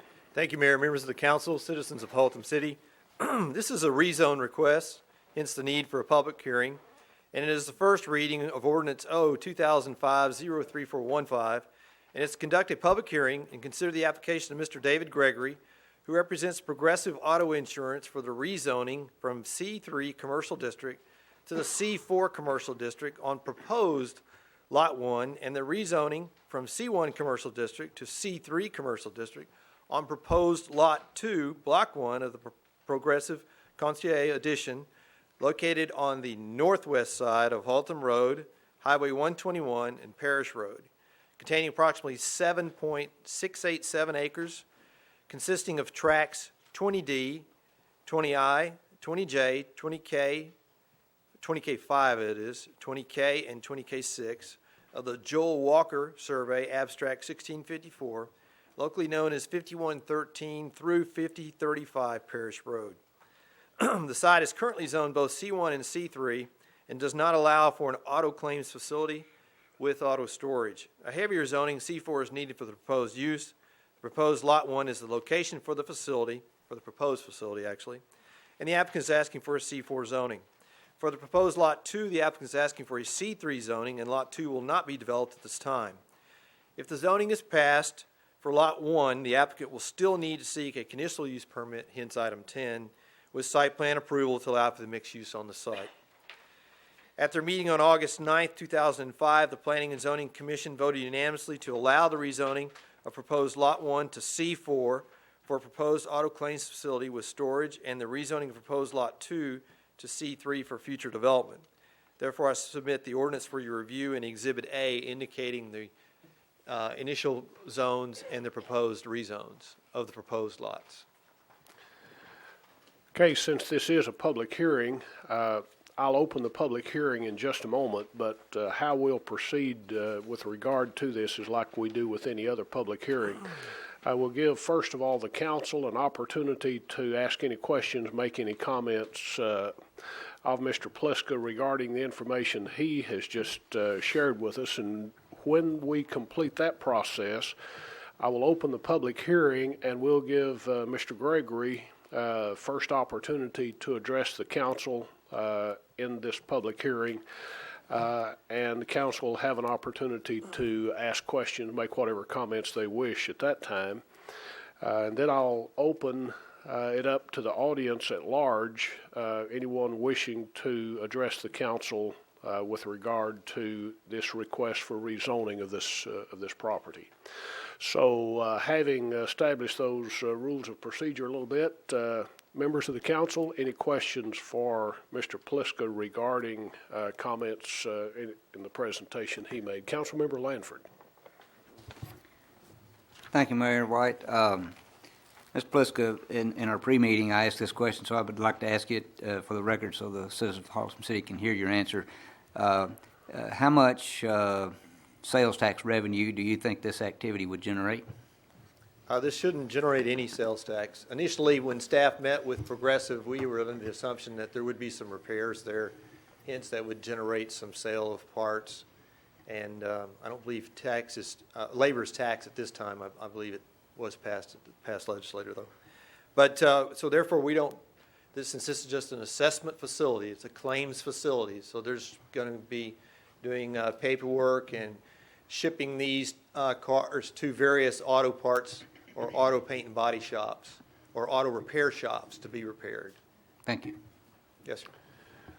Okay, other questions by members of the council? Councilmember Sutton. Yeah, I'd also asked this back in pre-council, but just for the record, what kind of ingress egress? That's a kind of a limited intersection there, and is this going to be appropriate for the level of traffic that is supposedly generated there?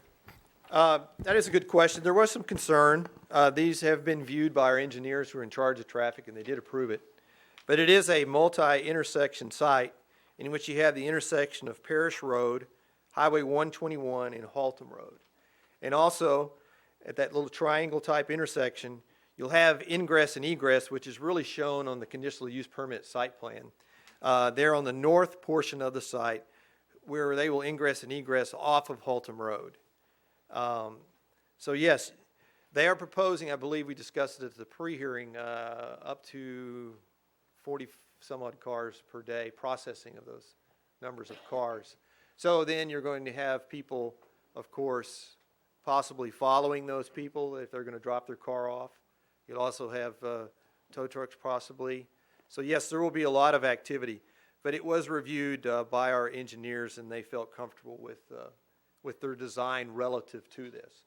Also, this particular facility is to the west, and Lot 2 will not be developed at this time. So you must take into consideration also that whatever is developed on Lot 2 will generate traffic as well.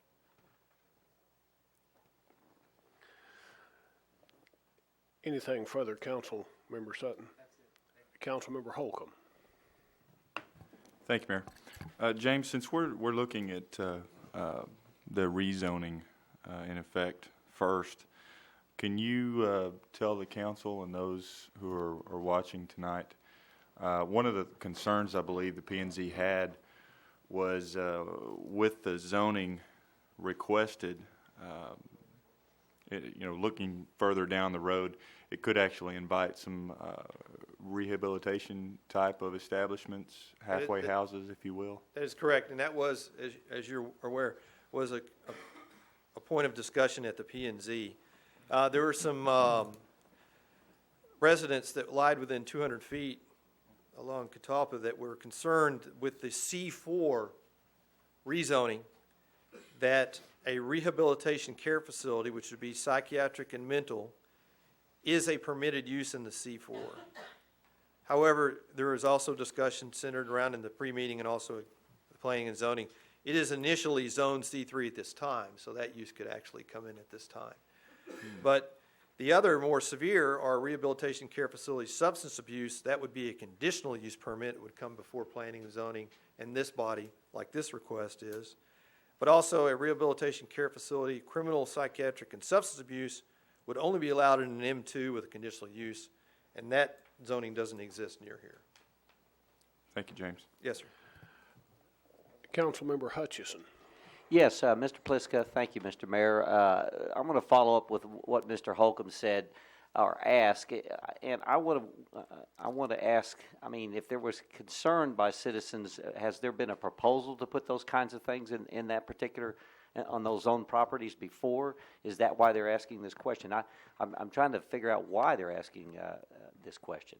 Okay, let me give you a brief history. No, not at this site, but further down 121 in the industrial zones, there was an application that was presented before planning and zoning on I believe it was a halfway house. Right. And the residents, of course, were aware of that because it did generate a lot of interest along that 121 corridor in the residential areas. So yes, they did experience a case which was further to the east in the industrial zoned areas on a very similar type case. Yes, sir. Okay, council, any other questions for Mr. Pliska? There being none, thank you, Mr. Pliska. We may need you back in a moment or two.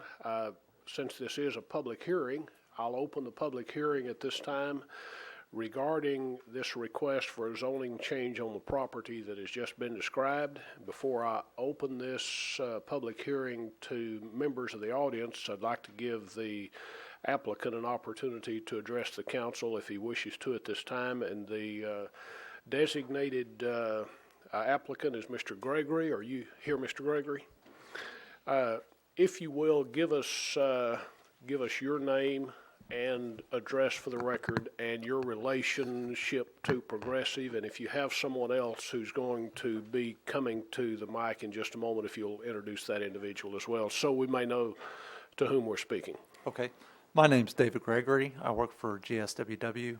We're located at 3950 Fossil Creek Boulevard, Suite 210, Fort Worth, 76137.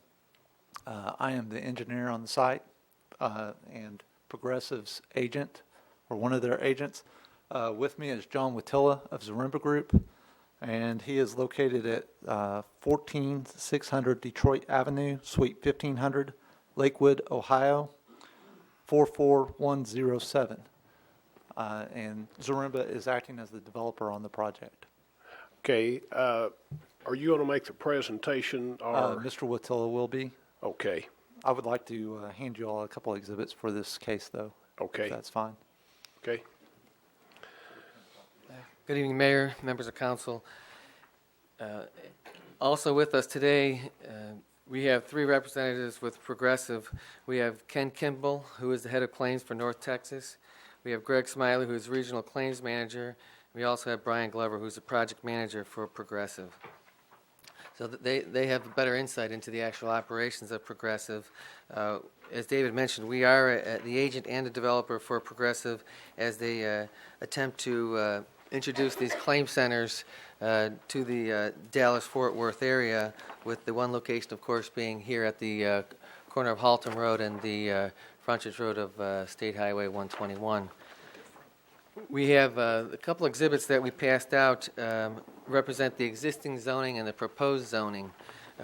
It's important to note that there are two lots in the proposed development. Lot 1, which is further to the west, is 4.34 acres. That represents the portion of the development that would be for the Progressive Claim Center use.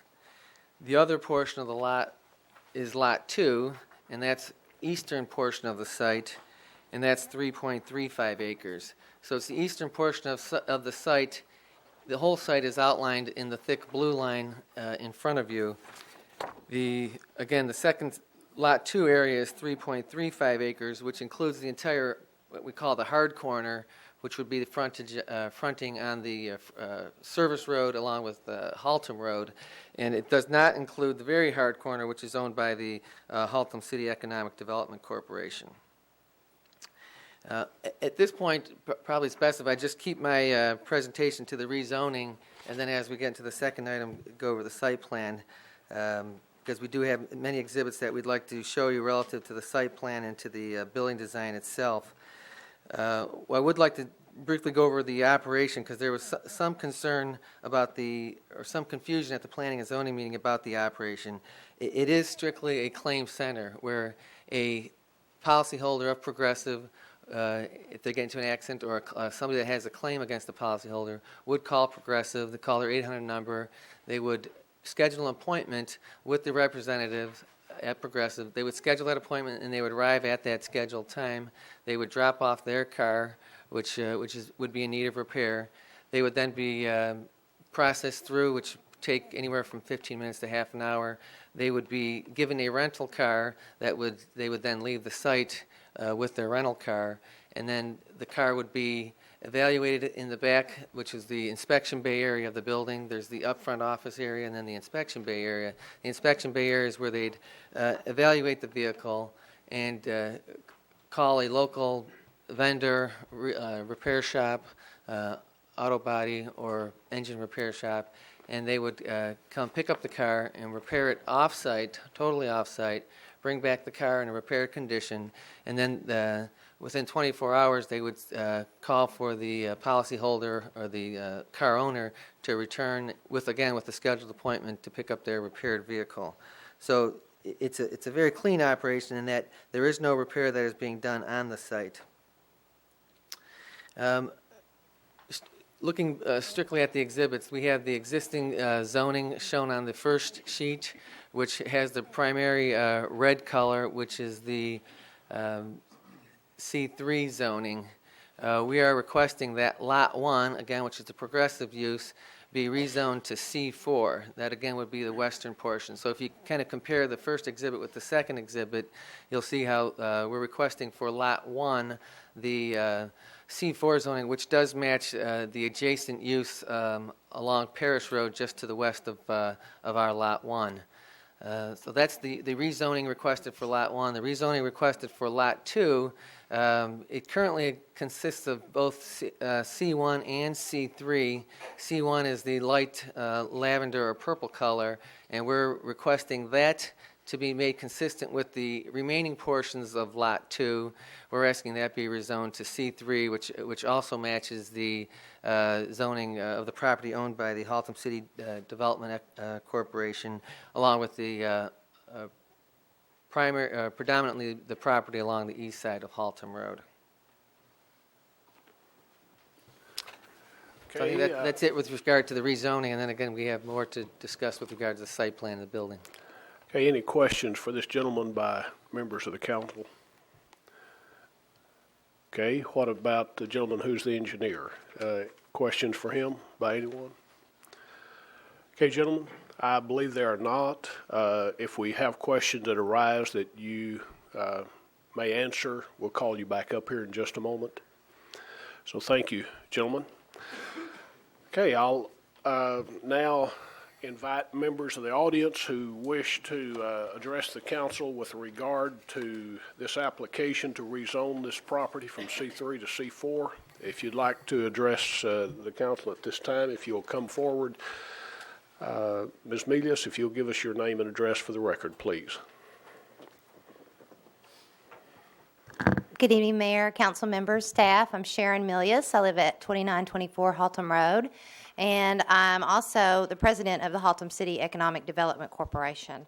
Now, I do want to point out that I am not here tonight representing the Haltom City Economic Development Corporation because the board has not specifically discussed or reviewed any of these matters that have just been discussed with regards to this rezoning request. However, I do want to bring to your attention some of the history associated with the corner tract of land that is owned by the Haltom City Economic Development Corporation. In 2000, the Haltom City Economic Development Corporation made a decision to purchase the piece of property that's located at the hard corner of Haltom Road and State Highway 121 because it was an eyesore. There was a derelict service station on this piece of property. It had been there for some time. It was abandoned.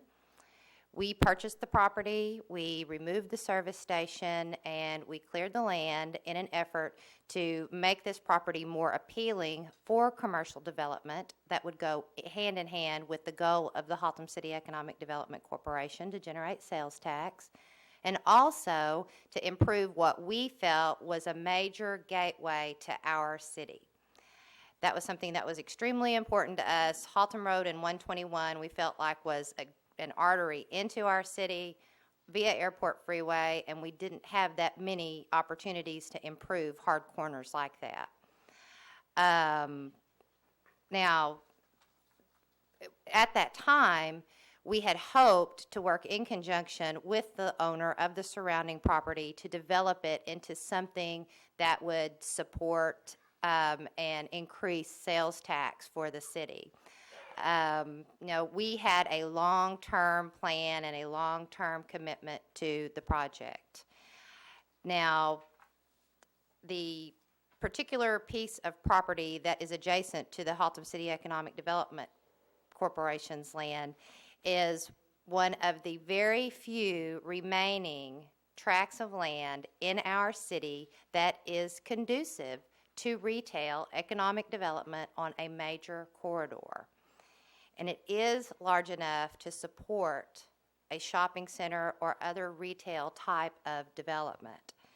Now, for years, there were not these opportunities for that particular piece of land because the demographics of the area did not support it, and there were not a lot of things down in the southern part of our city that would make retail development, large retail development, appealing. However, just this past year, Walmart developed a site at 121 and Beach Street From that development, that changes completely the perspective of these national companies that are looking into putting new places up in these cities. This piece of property is conducive to that type of development. That type of development is conducive to generating sales tax, which again goes along with the goal of the Haltom City Economic Development Corporation, and again, why we purchased the hard corner at 121 and Haltom Road in the first place. Also, this entire section of land is the only section of land that is this size, that is not developed, that is not affected by the floodplain. That, again, is just one more positive reason, one more draw for this entire piece of property, this entire area for retail development. During the past 5 years that the EDC has owned our tract of land, there have been a couple of proposals for development of this site, our site, including a branch bank and also a fast food restaurant. And after consideration of these proposals by the EDC for our tract of land, the tract of land that's there at the hard corner, it was determined that these particular projects were not the right type, the right fit, what we wanted people to see when they were coming into our city. So we declined to participate with them on the development of those things. I'm not here to say anything at all against Progressive Insurance by any means, or their project. But if this tract of land is split and rezoned, we eliminate any potential retail development on this corner in our city. There's not currently a proposal for a higher and better use for the property, for the Economic Development Corporation's property, or for the surrounding property. However, we have a lot of hope that there could be renewed interest in the land, specifically because of the development of the Super Walmart.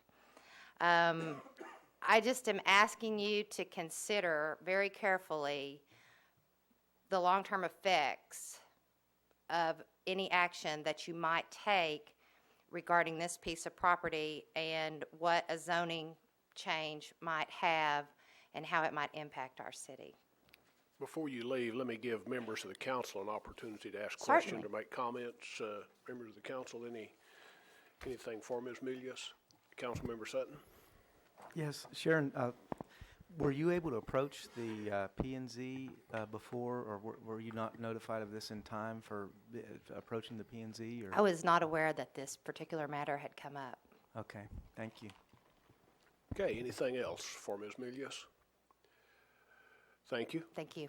Anyone else in the audience wishing to address the council on the subject? Mr. Snow, I think you filled out a speaker's request card asking to address the council on this subject. Even though you didn't have to do that, do you wish to do so at this time? If you do, we need you to, any comment you make, we need to. Nothing about the zoning, about the use later. Okay, on the next item.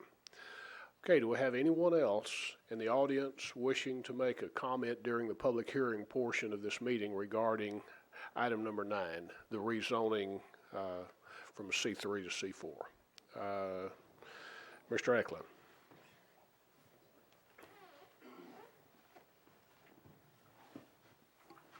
My name's Ray Eklund. I live at 2532 Oakwood Terrace. I was present at the P&Z meeting. I understand about the zoning issue. I'd like to address the C4, C3 upgrade changeover and the idea that we could somebody might want to take over Progressive's project somewhere down the line and put in some kind of a halfway house. We did in fact have that issue come up at 4909, if I'm not mistaken, Airport Freeway earlier this year, and the citizens showed up en masse when they were notified, and we discussed that through the processes that are open to our government, and for whatever reason, the people decided not to put that there. I believe that would probably go forth. I think what this told us in our discussion was maybe our zoning, and of course I'm not a professional zoning guy, but maybe our zoning is too inclusive sometimes. Okay, maybe we want to have 10 different zones rather than 4, so that the council and the zoning processes and the owners would be able to say, I can expect these type of businesses next door, but not all these kind of businesses, so that we might operate better with a few more kinds of zones. I am disappointed to hear that the representative from the EDC comes to speak about the zoning when they weren't at the P&Z meeting, and I'm very disappointed and a bit unfair to the issue in hand that they weren't notified altogether, okay, that they're just now finding out about this thing. That's not, in my opinion, a good way to take care of business. I don't know how we go through all these umpteen steps of the process and they get left out. I know there's checklists and I know there's a whole bunch of government things that have to happen, but the EDC owns a small fraction on the corner that they chose to buy ostensibly 5 years ago to beautify our city. And in fact, they did. When they bought it 5 years ago and tore down that ugly old no good gas station, they did a good thing. If they sold it the next day, they did something good for our city. Now, 5 years later, they're still looking at it. Okay? They did not choose to buy, and they certainly have enough money to, the 7 acres attached to it. Right? If they wanted to put a shopping center in there, if they think that's what ought to happen, and that's the kind of zoning that we should have, then they should have reached in their pocketbook and bought it. Right? They didn't choose to do that, and now they come up here, right, with the idea that Walmart went down the street. Okay? And I understand retail. I understand the need for sales tax. We talked about that earlier, but as much as anybody, I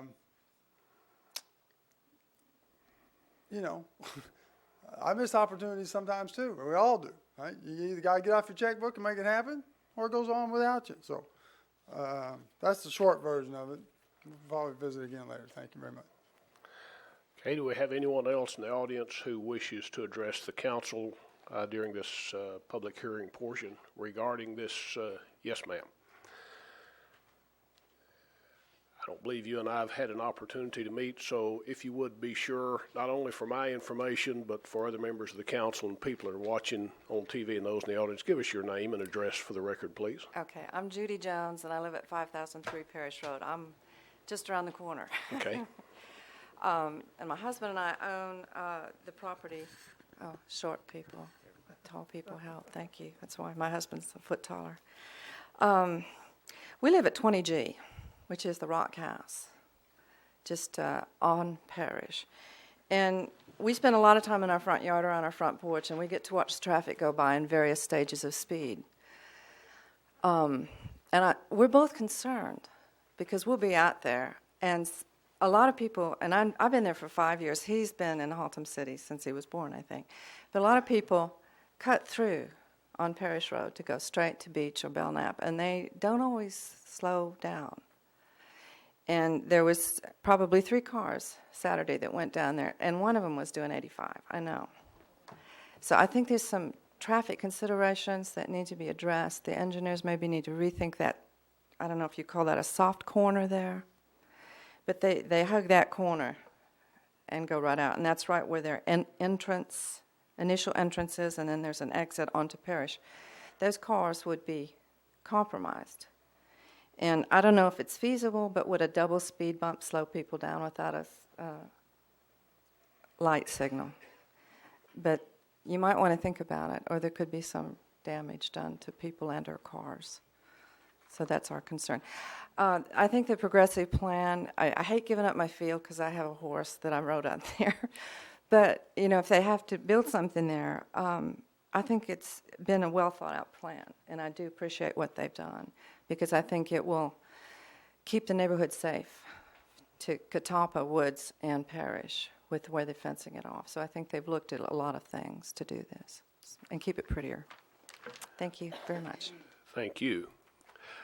Do we have anyone else who wishes to? Yes. Ms. Blocker?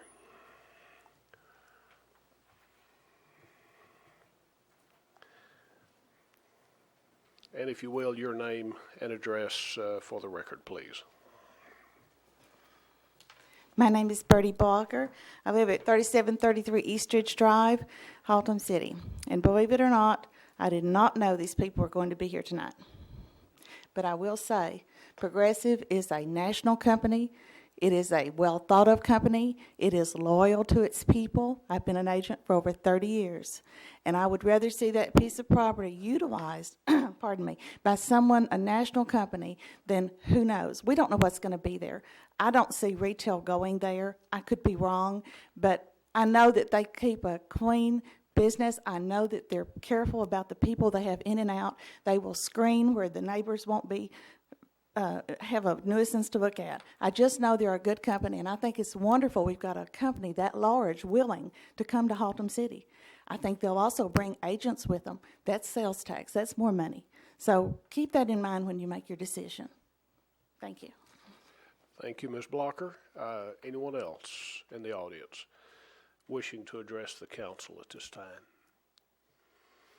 Okay, there being none, I'll close the public. Before I do, any of you gentlemen from Progressive, any final word you might like to say in addressing the council? Speak now, or I won't say forever hold your peace. Somebody may have a question moment. Anything? Okay. I'll close the public hearing at this time, and we'll proceed then with comments from the council. We'll take a few minutes for comments as council starts verbalizing and focusing whatever its decision is regarding this request, and then I'll call for motion at some point regarding the request for a rezoning on this. Councilmember Lanford. Thank you, Mayor White. Want to just say to the folks from Progressive, do appreciate your presentation and your willingness to try to make Haltom City your home, and certainly appreciate Ms. Blocker's comments. No doubt you will be or would be a good neighbor depending on what we do tonight. I just want to say to the citizens of Haltom City that as a representative, and I can only speak for myself, it's important that I look into the future and look out for the future of all the citizens of Haltom City. I think Sharon Milius's presentation was absolutely on point. There are very few opportunities for this city to bring in revenue from sales tax, and this is one of those very few. We are right down to the last drop of open land that can bring this city some much needed revenue. For better or worse, and I like to remind people of this, for better or worse, the state of Texas, the legislature, dictates how cities such as Haltom City will fund its operations. They've given us two primary sources of revenue. That's the property tax and the sales tax. Property tax has been beat about the head and shoulders severely for a number of years, and I suspect will continue to be. Sales tax is the ever popular method for raising revenue for cities because it's everybody's presumption that somebody else pays the tax for me. And that's fine. I can support a sales tax. So to that end, this is strictly an economic decision for me, and the economics dictate that we not let this opportunity slip through our fingers, that we keep this property open and allow the market to work.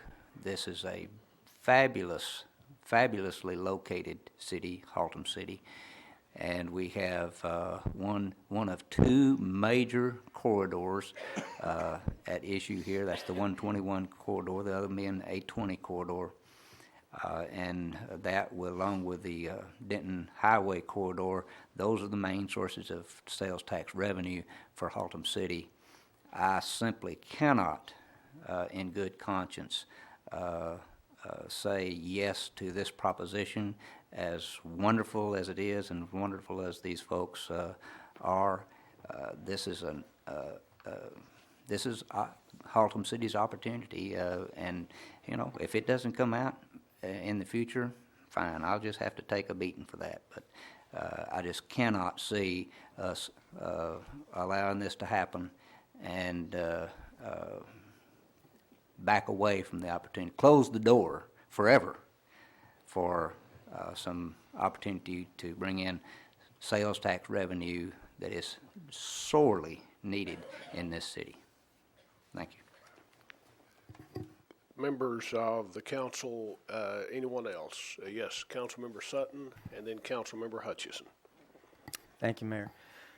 Recently completed a trip up north and back, and I went through some cities where it wasn't but about 8 or 10 years ago that they weren't doing economically very well. And I noticed the difference is that a lot of them had some shopping centers in place that started doing better. What Bill talked about is really what this issue hinges on. We have a piece of land in Haltom City, which is at our door, that can have the potential to address a problem we have in Haltom City, and that is a modern convenience, a modern shopping center. Will it happen? We don't know, because it's not the government that can make something like that happen. It's the private industry that makes something like that happen. We have a claim center up in our neighborhood up in Beach Street, which is wonderful.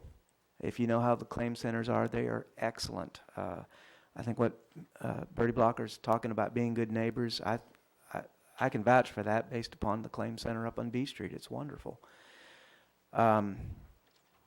It really is a balance between whether or not we're going to have one of the last opportunities to have a good retail place in Haltom City at a place where it's workable, or whether we're going to go with what we can do right now with a claim center, which would do Haltom City well. So I'm more in line with Bill right now on this, and we may get beat up, like he says, on that in the future, but if it works out that we're able to find some other land for the claim center that works out even better for them, and we're able to see the private industry move into this area, I think that would be a win-win situation. Can't say that it'll happen, but I sure hope it does. Councilmember Hutchison. Yes, thank you, Mr. Mayor. I want to express my consternation that the EDC was not contacted before, and I'm really concerned about the fact that they have had no, they weren't aware. Maybe there were some members that were aware, but but the chairman of the board is not aware, and I'm really concerned about that, ma'am. I'm really I have some real reservations with respect to that and the P&Z's review of this particular proposal. I'm also concerned about specifically what Mr. Lanford said about generating no sales tax whatsoever. And I think when you bring in economic development, we expect that that part of the tax base we're going to have is sales tax, and generating no sales tax is a real concern for me. Maybe bringing in agents and selling insurance somewhere will generate some sales tax, but strictly the business that they're going to operate is not going to generate any sales tax. However, I'm also very concerned that in the years, and you expressed it very clearly, that we've had these pieces of property, this piece of property and the pieces of property there have still not been developed yet. And if I know that the Walmart being close to there may generate more development and may generate more interest, but I'm concerned that it's taken so long and that land lies dormant and it's not generating any sales tax as it lies dormant either. So I've struggled with both sides of the issue, and I strongly encourage, I exhort the EDC to take steps to go out and try to find, some economic development, some retail business, if that's what they want in that area, aside from what has been presented here, which was a very good presentation. I'm concerned that though it might not be the best use, it is, their presentation is an adequate use of the property, and the request for rezoning is a legitimate request. I have to be concerned on both sides of the issue, and my biggest concern is that is the best use of the property for Haltom City. So, as you can see, I waver back and forth, but I'm very concerned that the EDC hasn't developed this property in the years that this thing has lied dormant so far. Thank you. Councilmember Branson. Thank you, Mayor. I have just a couple of quick questions for Tom. If this vote goes the way it's sounding, is there someone that could get with these individuals and perhaps help them find another location in Haltom City? Yes. There's someone within the city that could do that? Yes. And then my other question is, in the future, can we make certain that any time EDC property lies within the perimeters of the notification, that someone, preferably the chair of the EDC or the executive director of the EDC, be at that P&Z meeting to represent the EDC's interest in that, so that we don't have this happen again? Yes, ma'am. Okay, thanks. Okay, anything else from the council? All right, I have a statement to make, but I want to wait until after the vote is taken before I make my statement. I'm ready now for motion regarding the request of David Gregory, representing Progressive Auto Insurance, for rezoning from C3 to C4 under item number 9 of our agenda. What is the pleasure of the council? Councilmember Lanford. Move to deny Z00705. Councilmember Holcomb. Thank you, Mayor. That's first, second. Have a motion and a second to deny. Is there anything, Mr. Olson, we need to know before we take this vote? How many votes will it take to deny? Is it a simple majority? It's a simple majority vote. It will take 4 affirmative votes to pass this motion. Okay. Okay, any discussion on the motion? Okay, we have a motion and a second to deny. If you'll register your vote, I'll display it at this time. And it is a vote 6 in favor of the motion with 1 in opposition. So the motion passes to deny. The statement I want to make to these gentlemen from Progressive, I agree with Ms. Blocker, who talked in glowing terms about your company, a national company wanting to come into our city. I'm impressed with that desire on your part. I do want to follow up with what Councilmember Branson said a moment ago, and challenge our economic development director or our business development coordinator to work with these people to find a location in Haltom City. I know we've done that before with IESI. Down in that same corridor, just to the east of that, we had someone wanting to do something in an area where the larger vision of highest and best use for land, where that was inconsistent, and we worked. You were able to work magic, and found another location that's working beautifully. And I hope we can do that, because this is a quality company. They're wanting to put a quality product in, and if there is another location, I would encourage us to explore that possibility. Okay, I have a question for the attorney again. Having taken the action on item 9 to deny the request, is item number 10 a moot? Yes, it is. Item number 10 is not authorized under your ordinance without the underlying zoning that you just denied. So what do we do? Just simply move on to item number 11? That's correct. Okay. There's no action to be taken on. No action to be taken on item number 10. Okay. Let us then take just a moment. I think we have some folks who may want to, if you gentlemen don't mind, Ray, Mr. Eklund, if you gentlemen don't mind stepping out for your conversation in the hall, we'll go ahead and proceed with the business that is before us.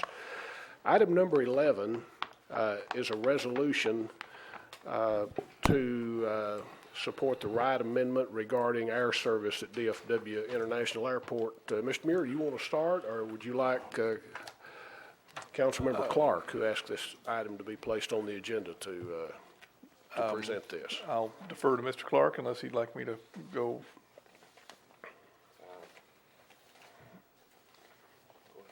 All right, I'm going ahead. This, what you have before you for consideration is a resolution, basically, that would be supporting the continuation of the Wright Amendment. It's specifically would also support DFW's efforts to bring new air service or expand existing air service there. As I stated, ULIS has recently passed a resolution. This resolution is patterned after theirs. Other communities in the area have done so. I think South Lake has done it, and there's probably some other ones that have done it. The fiscal impact to, well, let me go back and give some a little bit of basic history here. Back in the early 70s, when DFW was first on the drawing boards, there was an agreement between the other cities, Dallas and Fort Worth, to shut down the respective airports. Dallas being Love Field, and then in Fort Worth there's Greater Southwest and Meacham. Greater Southwest is shut down. I think Meacham is is still in use, but not so much for commercial traffic. And Love, as we all know, is still in use. Later on, after these agreements came about, Southwest came along and wanted to fly out of Dallas, and Dallas and some other state agencies helped facilitate that, and that's where the Wright Amendment was born from. The Wright Amendment pretty much prohibited flight out of Love Field to areas in Texas and in the four surrounding states: New Mexico, Oklahoma, Arkansas, and Louisiana. And that was mainly to protect the investment of DFW Airport, and the operations therein. In '79, the area was expanded a little bit to include Kansas, Alabama, and Mississippi, to where those are areas that Southwest can fly directly out of Love. The Wright Amendment has largely been a big beneficial part of Southwest's success. Everybody knows of their success and their profitability, and that has been a large component of it. And basically, in my view, even repealing it as far as free enterprise and fair competition, maybe it ought to be repealed from that point. But as far as for Haltom City standpoint, I don't think that is in their best interest. We have residents here that work at DFW, and if the Wright Amendment was repealed, airlines would probably be shifting some of their ops, not totally, but they would have to compete on a basis with Southwest, moving those guys over there, moving jobs. People would either have to be moving or losing their jobs, per se.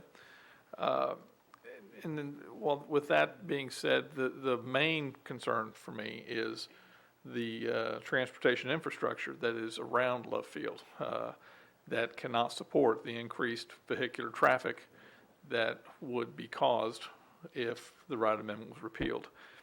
And to correct that, I think I think it's a safe assumption that a lot of transportation dollars that would ordinarily might come to Tarrant County and consequently Haltom City would be shifted over to Dallas County. In the Metroplex, out of the many millions that come this way every year, the Dallas area gets 2/3 of that. Tarrant County only gets about 1/3. And I see that number dwindling significantly if the Wright Amendment was repealed. Those were my concerns, and as the mayor said, Councilmember Clark also had some concerns about it. And if you're ready for your comments. Thank you, sir. You pretty much hit on most of my concerns. If the Wright Amendment is repealed, like you said, I do foresee that our transportation dollars would go over in that area. I would also foresee that the other airlines would start petitioning Love Field for a fair piece of the pie and not just 2 or 3 gates. And if that were to happen, I can see a large terminal structure being built along with parking garages and the streets to facilitate traffic in and out of there. And like you said, more and more of our transportation dollars would go there. I'm hoping that the federal government will look at this situation as they did in the 50s and the 60s, as they do a base closing or a military base closing, as they did at the first time with Love Field, Meacham Field, and Greater Southwest, all vying for federal dollars. And that's what we have now. And if they do possibly restrict commercial traffic at Love Field, then that would force Southwest to move either to DFW or to another hub. But that would then free up the federal dollars for DFW, and it would free up our transportation dollars. I think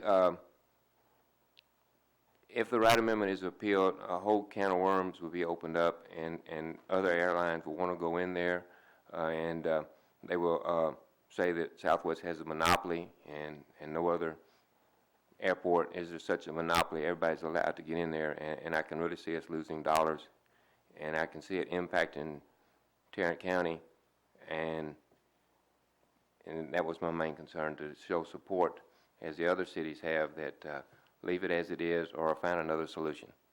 Thanks, sir. Okay, anyone else on the council wishing to address this issue? I have some comments to make, and I'll do that after Councilmember Sutton speaks. Thank you, Mayor. In pre-council, we had some lively discussion about some of the options here, the other side of this, Southwest standpoint.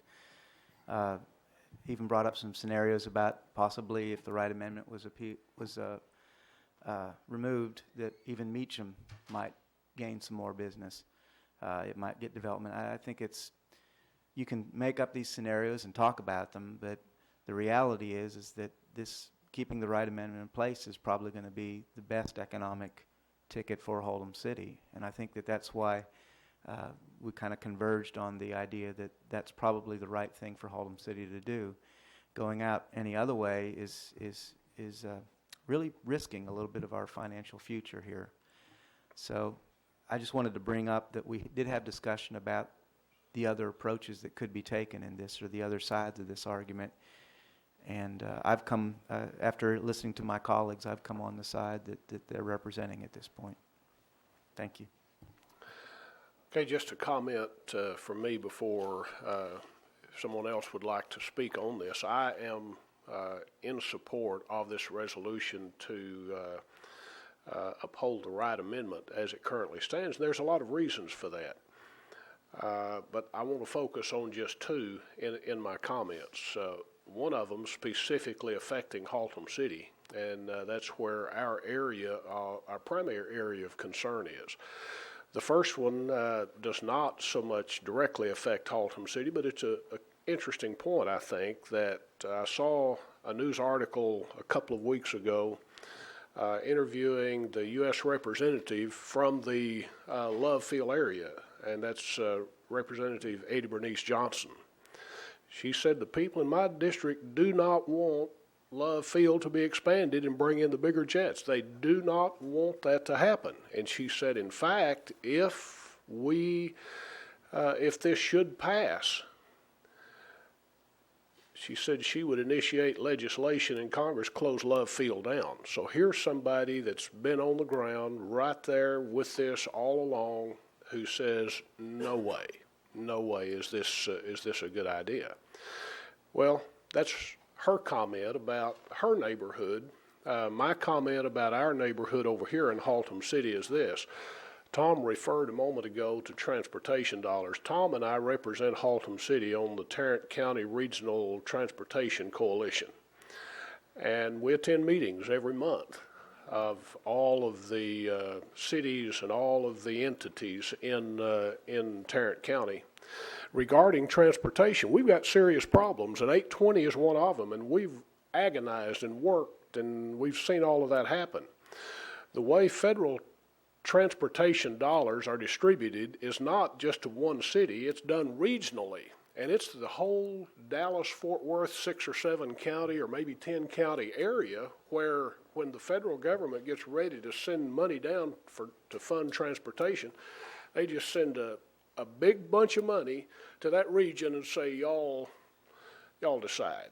Well, 2/3 of that money goes to everything east of the Dallas-Tarrant County line. 2/3 of it goes over there already. If they do decide to expand service at DFW, there's got to be some change in transportation infrastructure. And guess where that money's going to come from? It's going to come from Tarrant County.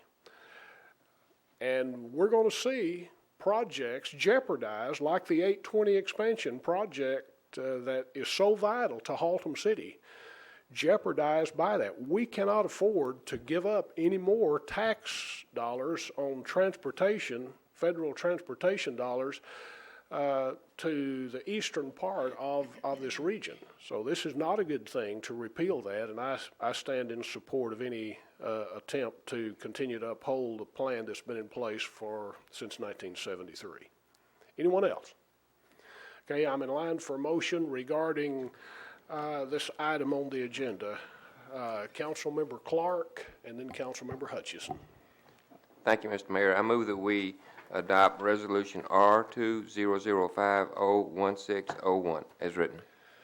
Okay, we have a motion. Councilmember Hutchison. That would be for a second. Any discussion on the motion?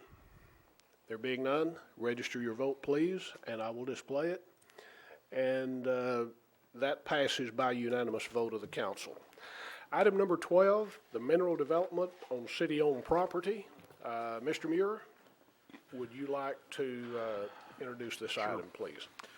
As we've talked about the last few meetings, well, not a few, probably just one or two, actually meetings is about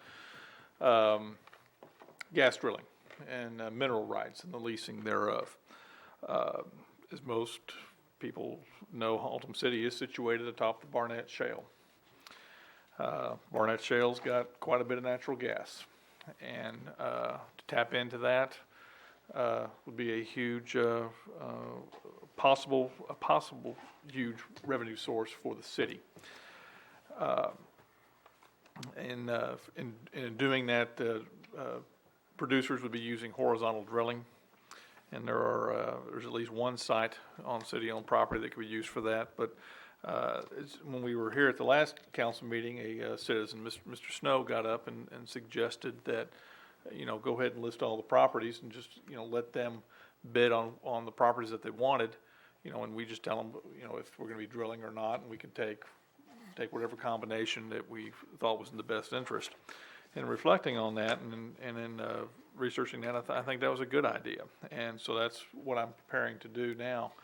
And we've still got some things to iron out with it, but to do that, to bid anything out, and I've known this for a while, that the council's got to provide me some direction as far as to formally do that. Chapter 71 of the Natural Resources Code requires that the council determine if it's advisable to lease the land belonging to the city for mineral development, and that's exactly what I'm asking the council to do tonight. Hopefully I will be coming back, once the bids are opened and received, the council would award the bids to one or more producers, and then we will negotiate leases with those respective companies or individuals. So with that, I'll take any questions regarding this. Councilmember Bransom and then Councilmember Clark. Thank you, Mayor. I just want to be sure that because we've had so many discussions, Tom, I heard you say it, but I want to reiterate it Sure. again, that this isn't just for the one piece of property that was mentioned Correct. at our last council meeting. That's the one you were talking about possibly having a well, the drilling actually take place on. The rest is for the mineral rights. Yes, Under the that's- other city properties, which would be horizontal drilling coming from other locations. Correct. What I've stated publicly in this forum here is that I was only going to be bidding out the one property. Right. And the drilling thereof, and then do the mineral leasing on the other ones at a later date. I've changed that, as I've explained, and we will be doing all the city-owned properties. Well, Mayor, when all the council's finished making their comments, I'll be more than happy to make a motion on this. Okay. We do have some others who have comments, and we'll get back with you in just a moment. Councilmember Clark and then Councilmember Hutchison. Thank you, Mr. Mayor. First of all, I'm not real happy with her saying that she would like to make the motion. I think we should compete for who wants to make the motion, but in the spirit of it. But I'd like to ask, see who has the fastest fingers. Mr. Muir, explain to me, and I was right with what Diane was saying, that we're going to bid one site, and we could possibly do horizontal drilling, which would affect all the other lease properties around it.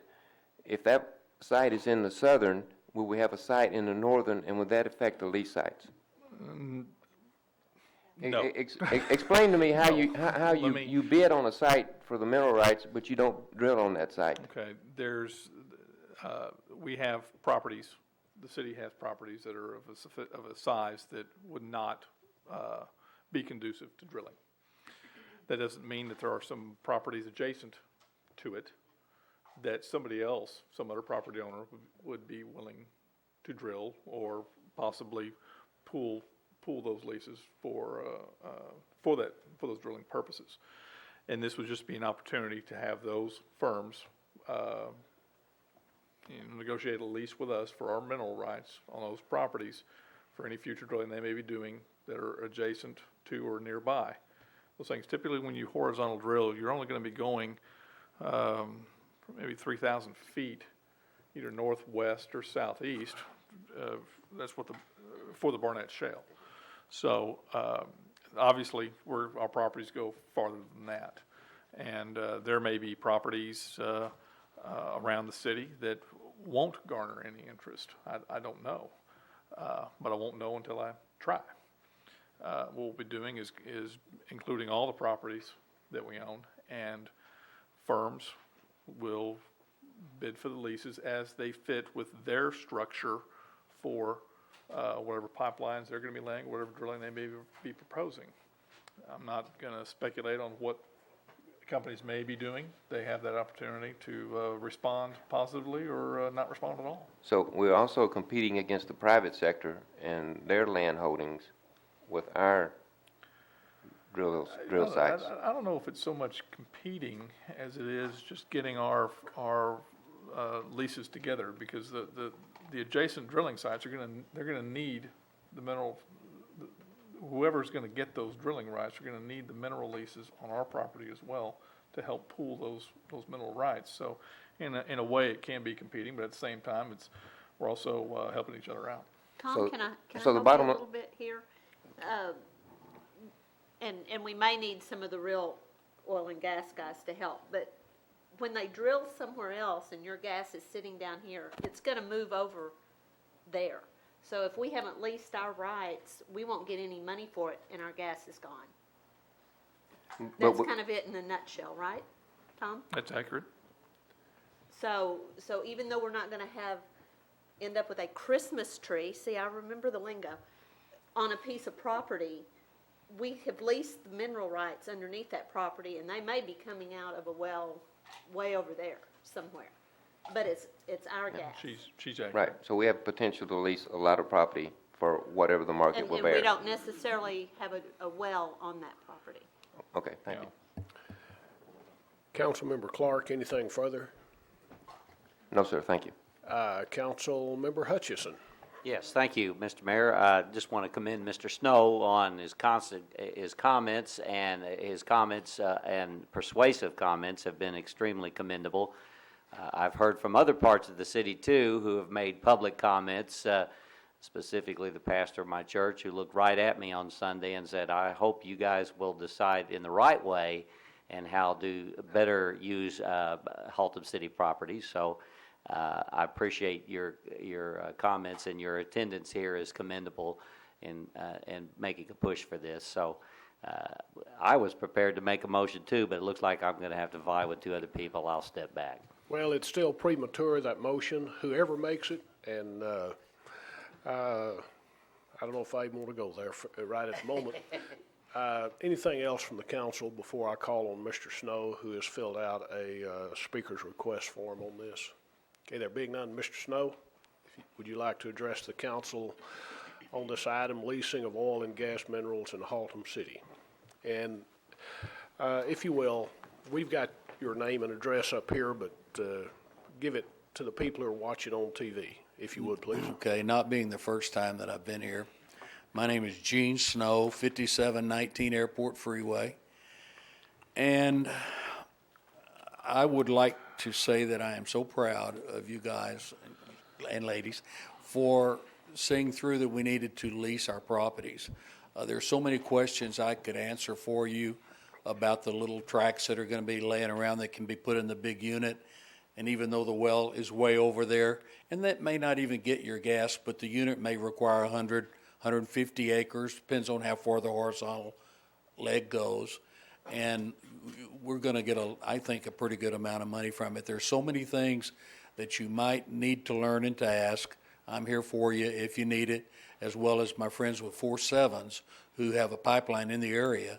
And anytime you need to have us up here or in the meetings pre-council, just let us know. And I do thank you very much. Any questions? Well, just wait just a second. A light came on from Councilmember Lanford. Question for Mr. Snow or comment? Well, absolutely. I have a question of Mr. Snow because of his expertise. And I think this is where Dale was going a while ago with his question, or may have been, certainly was mine. And that is there, I'm assuming there's some sort of formula or some way to tell whose gas you're pulling out. I mean, you got pockets of gas down there that spread out, and I'm assuming we don't know exactly whose gas it is. I mean, and you're just you've got some sort of formula that says if you've got say 1/20th of the lease of a certain area, that you'd get 1/20th or thereabouts, some like share of the revenue of the gas coming out of that area. Is that approximately correct? That's an interesting way to put it. What it amounts to is the Railroad Commission of Texas has rules for as far out as you take what we call a horizontal leg. You drill down vertically within about 300 or 400 feet of the Barnett Shale, and you make a loop that goes into the Barnett Shale, and you go out as far as you want to or as far as it's economical. All right. They have a scale, I'm not sure the exact number, of how many feet you go, how many feet has to be in, how many acres has to be in your unit. I think for every 500 feet, it's 40 acres or something like that. They have a formula for that. The thing is, the unit size or configuration is not in place. You just have to have enough acreage to meet your unit size required by the length of the leg. Now, they can be like this. You have to be 330 feet from the lease lines each side, so a 660-foot path for sure. Well, that's not enough acreage, so you reach out and you get acreage here that you've leased, and make your unit, and turn that into the Railroad Commission, and that is your unit.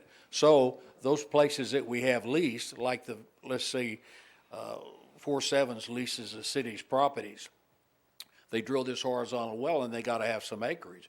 Well, they're going to take the acreage they got leased, which puts the city in a good position because they've they've leased it all at one time, basically. And the unit size has to do with the length of the leg, the horizontal leg, and you never know whose gas you get, to be truthful. They drilled a well down, 4/7s did, down by the Trinity River in 820. Came in over 9 million cubic feet a day. They're producing at 3.8 million a day. That's a lot of money. They drilled one the next location west. It's not a secret. It's only making 1 million cubic feet a day. So you really don't know whose gas you got, whatever. But I know that we all know that it's down there. We're probably going to drill as many horizontal wells as we can. And so maybe most of Haltom City's acreage will get used up and be able to produce income. That's what certainly we're hoping. And I'd like to say something to you now as you pick which sites are drillable and which ones aren't. Originally, we were going to drill down there south of 121 near the gun club. And I guess now you're putting that in the package, all right, so that won't be a separate deal. But as you go through here, keep in mind that some cities, and I don't know if it's good or bad, have allowed maybe off to the edge of a park. I know that doesn't sound good, to drill under a park that's a long way, you know, and the city would get tremendous amount of revenue from that because they would own all the minerals under that thing, but they got to have a place to sink the well. So there's so much that can be shared, and there's not enough time, but you can call on just about any of us. I understand you maybe have an oil and gas attorney that you're in conversation with. Yes, and I've talked with other firms as well besides 4/7s. We've got covering the different expanses of what we've got. I'm glad I was so persistent. I was rude at times, and I will apologize, but mission accomplished, so to speak, and maybe we'll have some fun with all the money. And I think you did the right thing.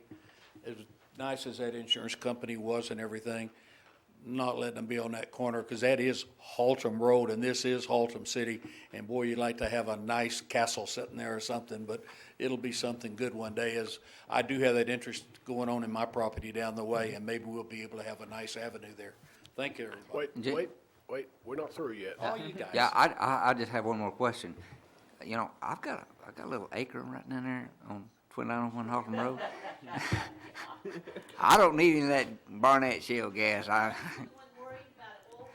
But yeah, I was going to say, yeah. Mr. Bill was worried about it in his living room. I don't want you to drill through my living room floor, but if you wanted to kind of surreptitiously sneak in there horizontally from somewhere, If you feel the ground shaking at 8,000 feet, you know we're down there. All right. Stay put just a moment. I have 2 or 3 things I want to ask about. I want to make a comment first to be sure all of our citizens understand that what we're talking about here tonight is land owned by the city of Haltom City. This does not have anything to do with Economic Development Corporation owned land. That's another entity beside this group that's got to address that. But am I correct? And it has to do with only property that is officially held in the name of the city of Haltom City. That's correct. Okay. Now, a question for you. Let's assume this process goes through, and I know you've had experience in this area. There are 2 questions the citizens of Haltom City has, since there are big bucks dangling out here over the potential of what this could do.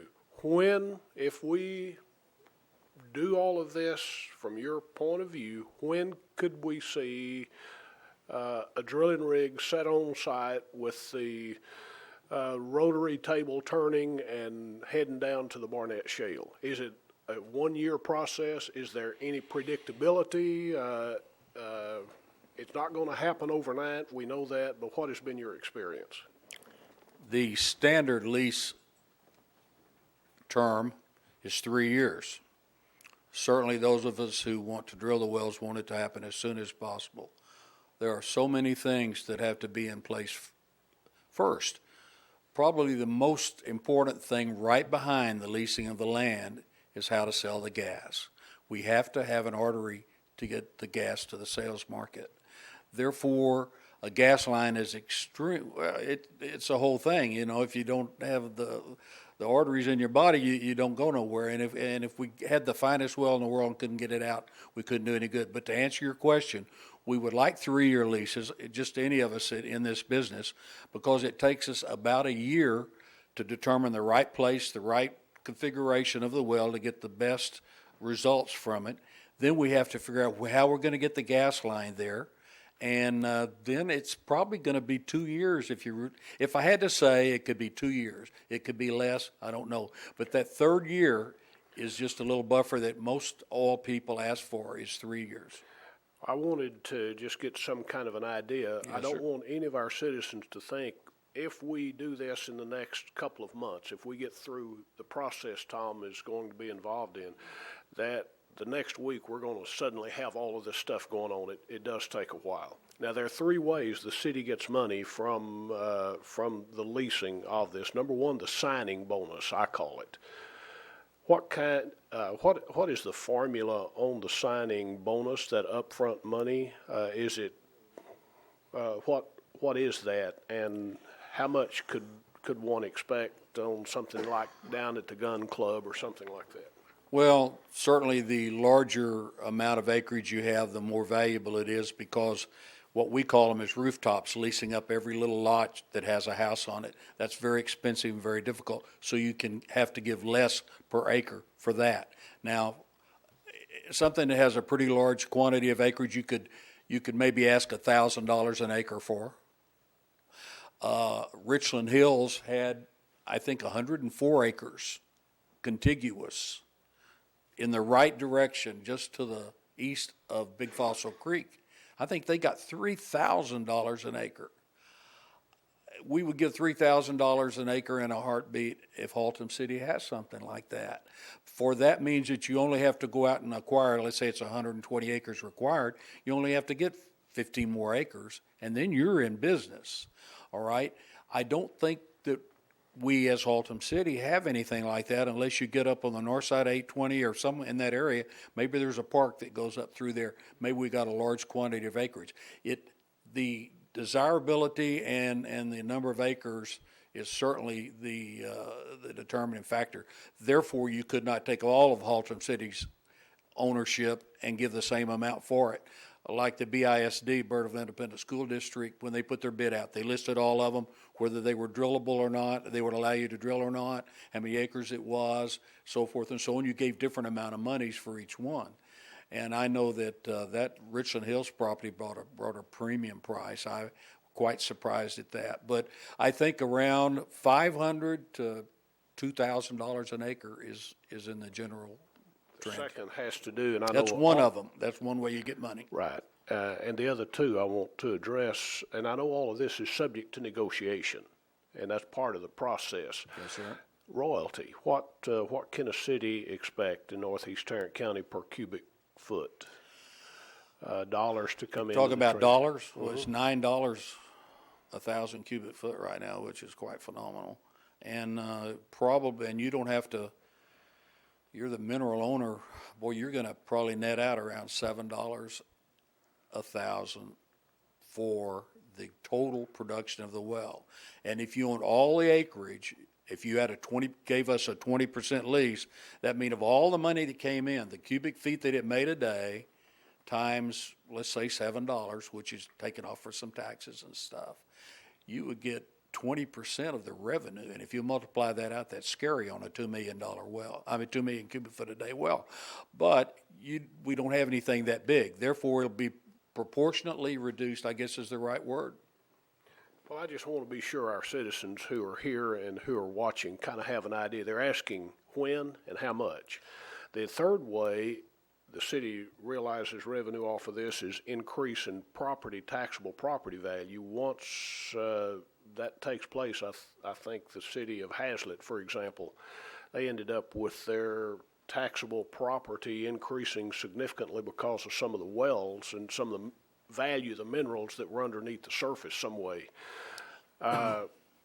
And I know there's no way for you to address the increase we could expect, but I think it's important for our citizens to know the city does obtain money in three ways: signing bonus, royalties, and in the increase in the property values that occurs.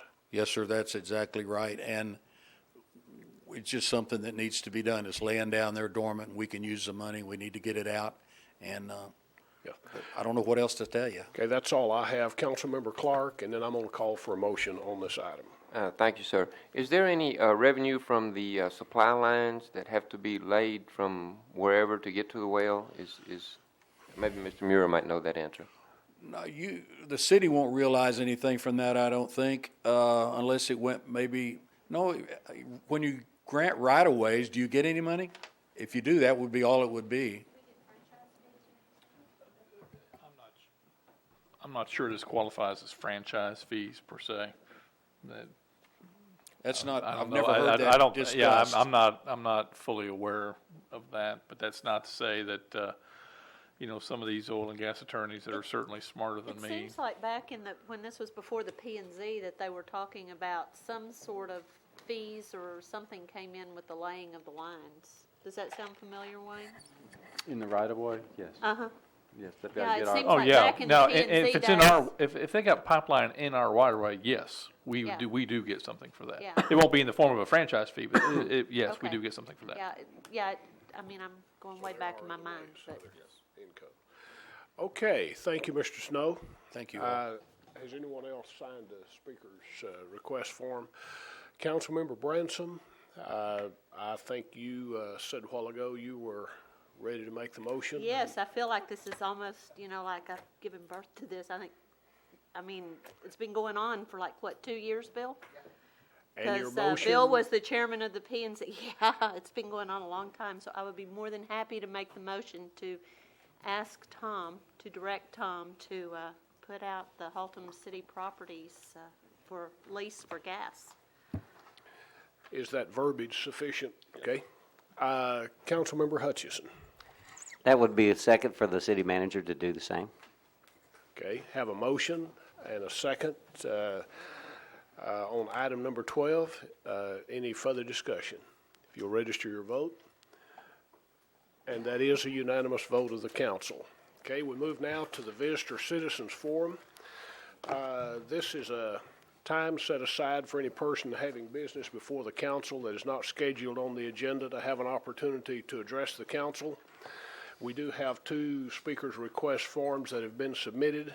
I remind you that all comments must be directed toward the presiding officer rather than to an individual council member or staff.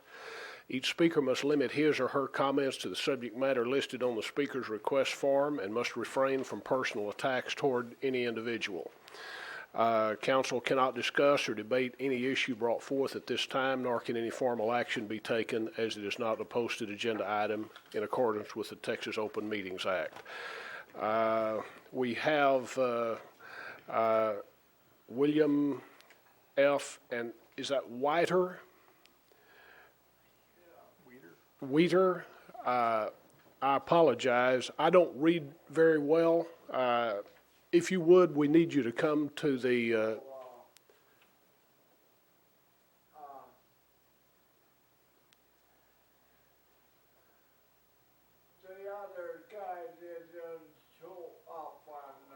Okay.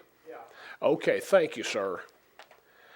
The other is Dan Lewis, who wishes to speak on the subject Big Fossil Creek Study. Mr. Lewis, your name and your address for the record, please. I'm Dan Lewis of 4812 Springview Court.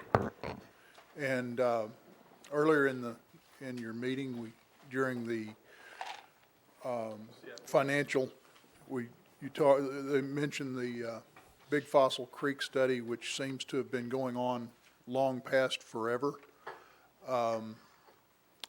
And there's some severe erosion problems downstream from the high school parking lot and on into the school.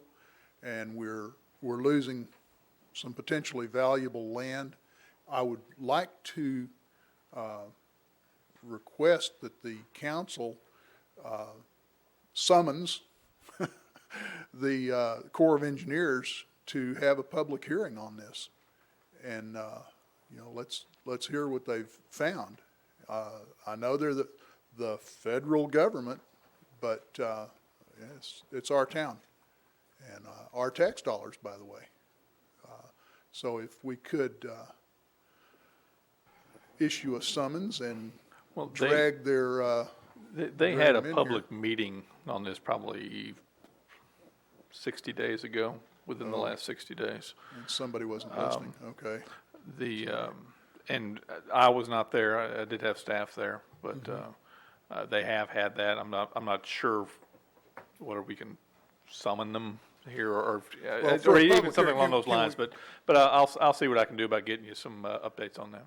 Yeah, okay. 'Cause, and make them available for the citizens as well. right, my church's property is eroding.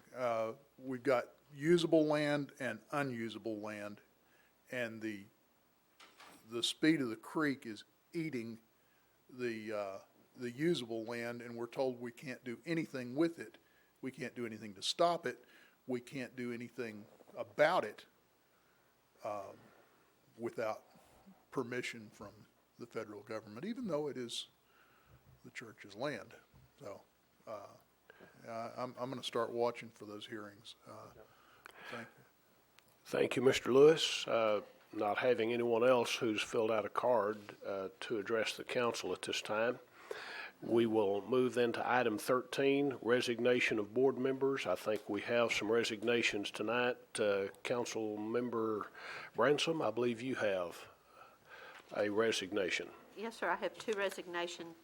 Belinda Clarkson has resigned from the library board, and Gay Klein has resigned from the beautification board. Okay, we have these two resignations from Councilmember Bransom. If you will, register your vote to ratify these resignations, please. And it is a unanimous vote.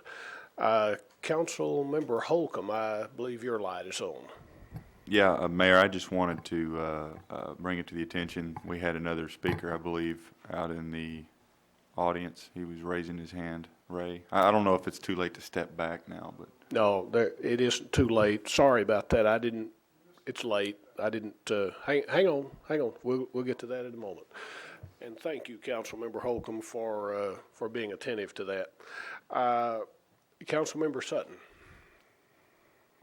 Thank you, Mayor. Yes, I have Dan Lewis, who's on library board. My place has submitted his resignation, and I'd like to have that ratified. Okay, Councilmember Oh, Sutton. and by the way, that's for September 1st, too. I'd like to notice on the form that it was for September 1st is whenever it's going to be official. Effective September 1st. You mean right. September 1st or August 31st? September 1st is what, yes.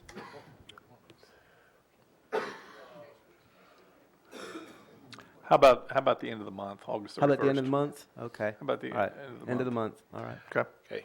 If you will, register your desire about accepting your ratification of that resignation, and that is a unanimous vote. Appointments and reappointments. Do we have any of those tonight? Councilmember Sutton? Great. All right. I do have Dan Lewis that has submitted an application for the EDC effective September 1st. And I also have Donna Larson for place one on the library board effective September 1st. Okay. We'll accept at this time your vote regarding ratification of these two individuals. And it is a unanimous vote. Councilmember Bransom. Thank you. I would like to submit the name of Galen Kuhn on Goodnight Circle for the library board. Okay. And Geraldine Lewis on Sabelle for the beautification board. Okay. You've heard the two recommendations for appointments. If you will, register your vote regarding ratification. And that passes by unanimous vote of the council. And I was a little quick on the trigger a while ago. As Councilmember Holcomb pointed out, we had a member of the audience who wishes to address the council under the Visitor Citizens Forum, and that is a 3-minute time limit without prior notice. So, Mr. Eklund, you have 3 minutes.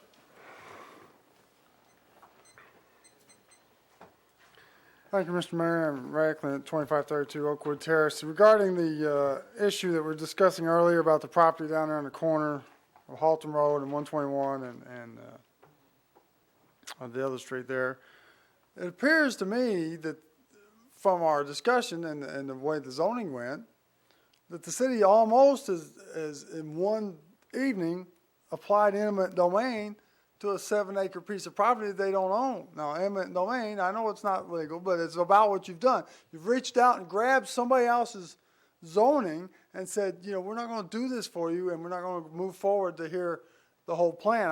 Like I said, I was really impressed with their presentation at the P&Z. I'd like for you to consider these words. I know you can't say anything, so. There's 7 acres over there that they're talking about. They're going to split off 3 acres. They've already talked about 2 different places coming in to take the 3 acres and develop it. That's about 40% of the property, just from a quick math. Right? To say that the 40% could be retail real soon, right? And the other 4 acres back in the back, right, would have $2.1 million worth of development on it as soon as you guys flip the switch. Okay? That, doing my quick math, and it's not correct, I promise. Okay? All right? But $2.1 million sitting there doing nothing for 28 years at 3 cents on the dollar. The taxable value is $63,000 a year. That comes up to $1,764,000 of taxable value that's been sitting there doing nothing over this one project, over the length of the time that it's been sitting there. So you have to decide when you're going to pull the plug and when you're going to go. Right? Raw land doesn't bring that much taxable value in. My guess is, over that same 28 years, $198,000. Not all for Haltom City. That's for the county and all those other guys too. Right? But those are all dollars that could have been flowing into this town. If we start turning down those kinds of quality plans, those people went in there and considered the neighborhood and set their fence way back in further than anybody else is ever going to do it. Okay? Our law doesn't require them to set the second fence way back there. They left a big green space. Mr. Holcomb was there. Right? They left a big green space around their property. That's a shame that we don't get to consider that as we move forward. I'm not happy with the EDC. I ain't been happy with the EDC for a long time. 15 seconds. Thank you. It's 10 years old. My Kmart's still empty. You want to do some development? Get the $500,000 a year in sales tax dollars back in this budget. Thank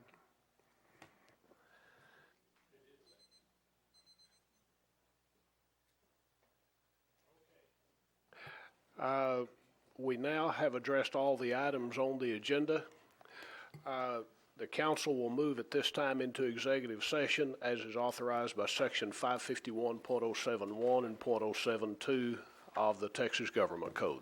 And any action to be taken on any item discussed in the executive session will. Do we have 5 out here? Yes. The time is 9 minutes after 11. The Haltom City Council is reconvened in open session following executive session. There's no item discussed that will have any action taken on it. Therefore, the council stands adjourned.